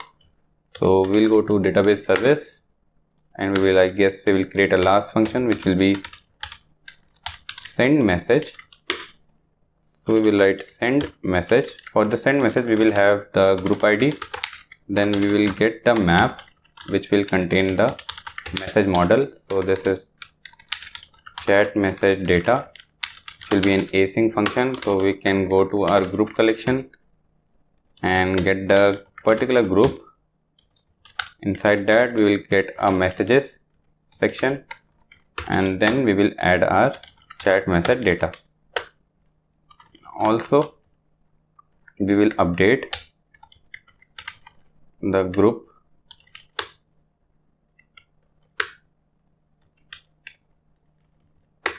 as the recent message can be chat message data and the message, and other than that recent message sender can be sender, and recent message time can be chat message time, and done. This will be toString. If you see this, we have mentioned this everywhere. So recent message sender also, I guess this is causing an issue. So we'll just double check whether you have all the values in the right format. Recent message sender, recent message time. So everything is done, I guess, if you just double check this.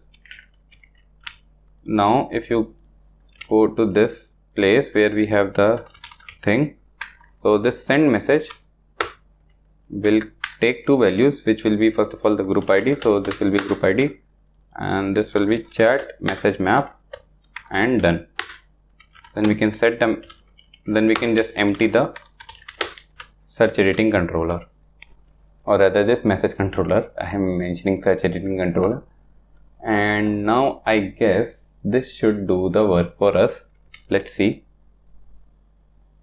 the database. Right now if I enter hello world, this is first message. If I click on send, right now this will not show me inside this collection, because inside our message tile, which is this, we don't have anything as such. But if you see the database, if we reload, inside our database we have updated the recent messages. Hello world, this is first message. The recent message sender is Shivan Singh, recent message time at this. And inside this group collection, Flutter community, we have this message collection already added, which will have a document ID. And inside the document ID, we will have a message, the sender and the time. So this means everything is working here. From the backend part, we just need to design the message tile first to see whether to see how it is looking. So we can return a container. Inside that container, what we will be doing is, first of all, we will return a child of column with a cross axis alignment of start, and the children can be, first of all, the text, which will be sender dot. So we cannot just fetch the sender here. If you write widget dot sender, we will do an uppercase. So this means this is showing the Shivan Singh to me, and other than that, we can text align this in center, and we can provide some styles such as font size can be 13, font weight can be bold. Okay, now before that, I guess, let me first of all create this side box with the height of 8, and the text can be message, which will be widget dot message, and the text align can be text center, and the font size can be 16. Okay, hello, this is the first message. Now the thing is, we have to do some design part here. So we can provide a background color here. First of all, if you do this decoration, box decoration, if you see the color, if this is sent by me, which will be widget dot sent by me, then the color will be primary color, else this will be colors dot gray 700, let's say. Okay, so this is sent by me, that's the reason it is showing me colors dot primary color. And border radius can be, this will be top left radius dot circle 20, top right can be the same thing. Then we have the top, or rather the bottom left, which is also be this. I can place a const value here. This will be if this is sent by me, else this will be somewhat like the top left is okay, top right is okay, this will become bottom right. I click on save. Okay, I guess I would have to provide some padding. So this will be edge insect only, top 17, bottom 17, left 20 and right 20, and the margin can be, if this is sent by me, then we will provide margin from left to be 30, else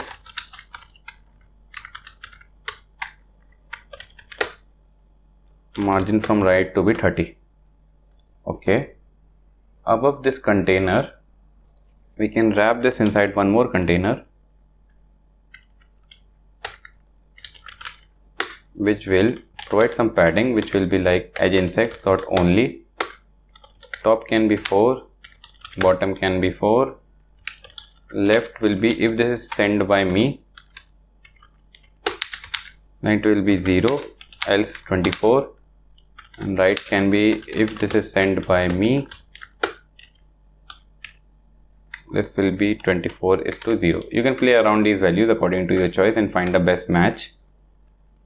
And if I save this, okay, this is looking a bit better. If I do the alignment, if this is sent by me, and the alignment would be center right, else alignment would be center left. Perfect. And what we can do here is, inside this place where we did the uppercase, we can do this as colors.white, and letter spacing can be -0.2. okay, let's say 5. Yeah, this is looking nice. We can also change the color here as colors.white. Now let me just first of all open up my terminal and run the Chrome browser again, and let's see whether this is working or not. Right now we have the message from this sender, Shivan Singh. If we send a message in this Flutter community from /Flutter, that means the chat application is working fine, because we have already made a lot of progress in this. Let me just log in to the /Flutter @gmail.com 1 2 3 4 5 6. If I click on sign in, let me check whether this Flutter community already have. Okay, so this already have the account here. We are showing with this message, hello, this is Shivan Singh. Hello Shivansh, this is /. If I send this, okay, we are getting the value here. Hey, okay, what's up? We are getting all those value. We can do this, and everything is totally perfect here. So that's all for this tutorial. If you really watched till now, then that means already made a lot of progress and learned so many new things in Flutter and Firebase masterclass. So thanks for watching. Have a great day ahead.